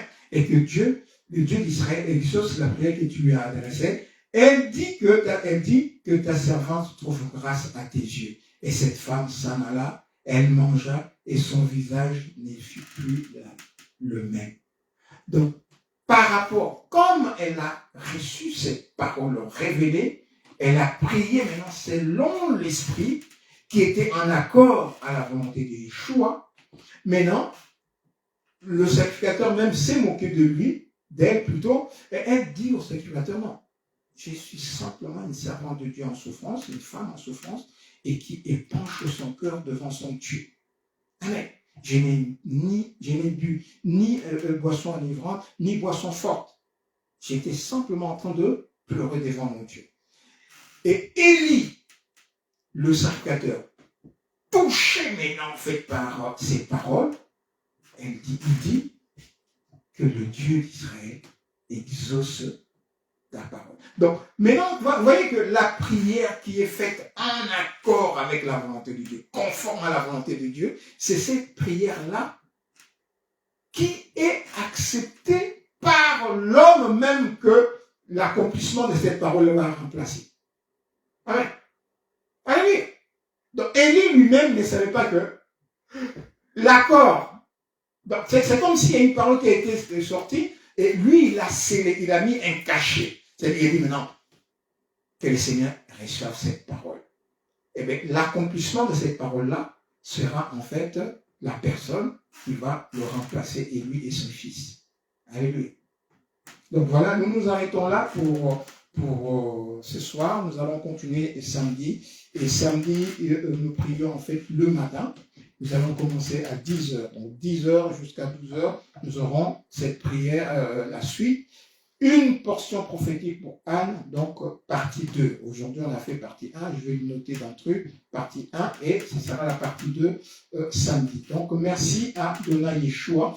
Merci pour la grâce que tu nous fais, Seigneur de gloire, d'aller suivre en fait cette exhortation. Que ton nom soit glorifié et béni, Papa. Que ton règne vienne, Yeshua. Béni soit ton nom, Papa. Merci pour cette parole. Merci, Yeshua, parce que tu es notre Dieu, parce que tu es notre Seigneur. Merci pour cette parole. Mon âme s'est délectée, Père de gloire. Merci parce que tu nous as conduits pas à pas, clairement, petit à petit. Seigneur, tu nous as élevés à la dimension de la connaissance de ta parole, à la dimension, Père de gloire, de la révélation sur cette parole, au nom de Yeshua.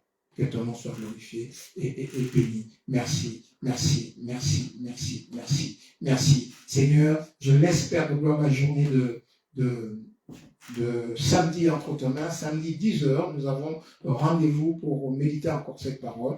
Père de gloire, finir la deuxième partie de cette exhortation. Conduis-nous encore dans la méditation. Conduis-nous, Père de gloire, dans la méditation sur 1 Samuel 1 et 2 de 1 à 16. Que chacun puisse méditer, lire cette parole encore, et que samedi, lorsque nous allons venir, que nous puissions encore, par le Saint-Esprit, décortiquer en fait la révélation sur ces paroles, afin que nous puissions être enseignés, être exhortés, et que nous puissions vraiment tourner nos regards vers toi, Yeshua.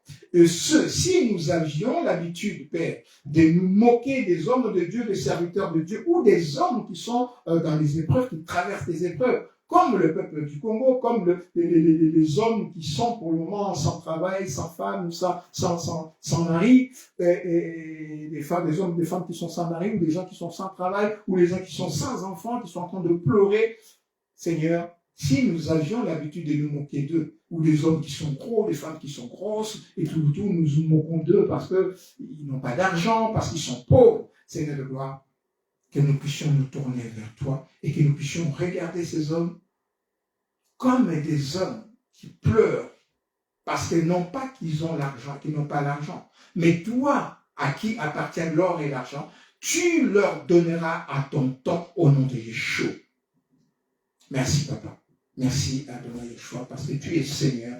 Nous adorons, que ton nom soit glorifié et béni. Donc, gloire et louange à Yeshua, notre Dieu Tout-Puissant, et nous adorons comme le Dieu Tout-Puissant, comme le Seigneur des Seigneurs. Partout où nous allons, nous adorons Yeshua comme notre roi. Amen. Donc, Merci, merci papa. Alléluia.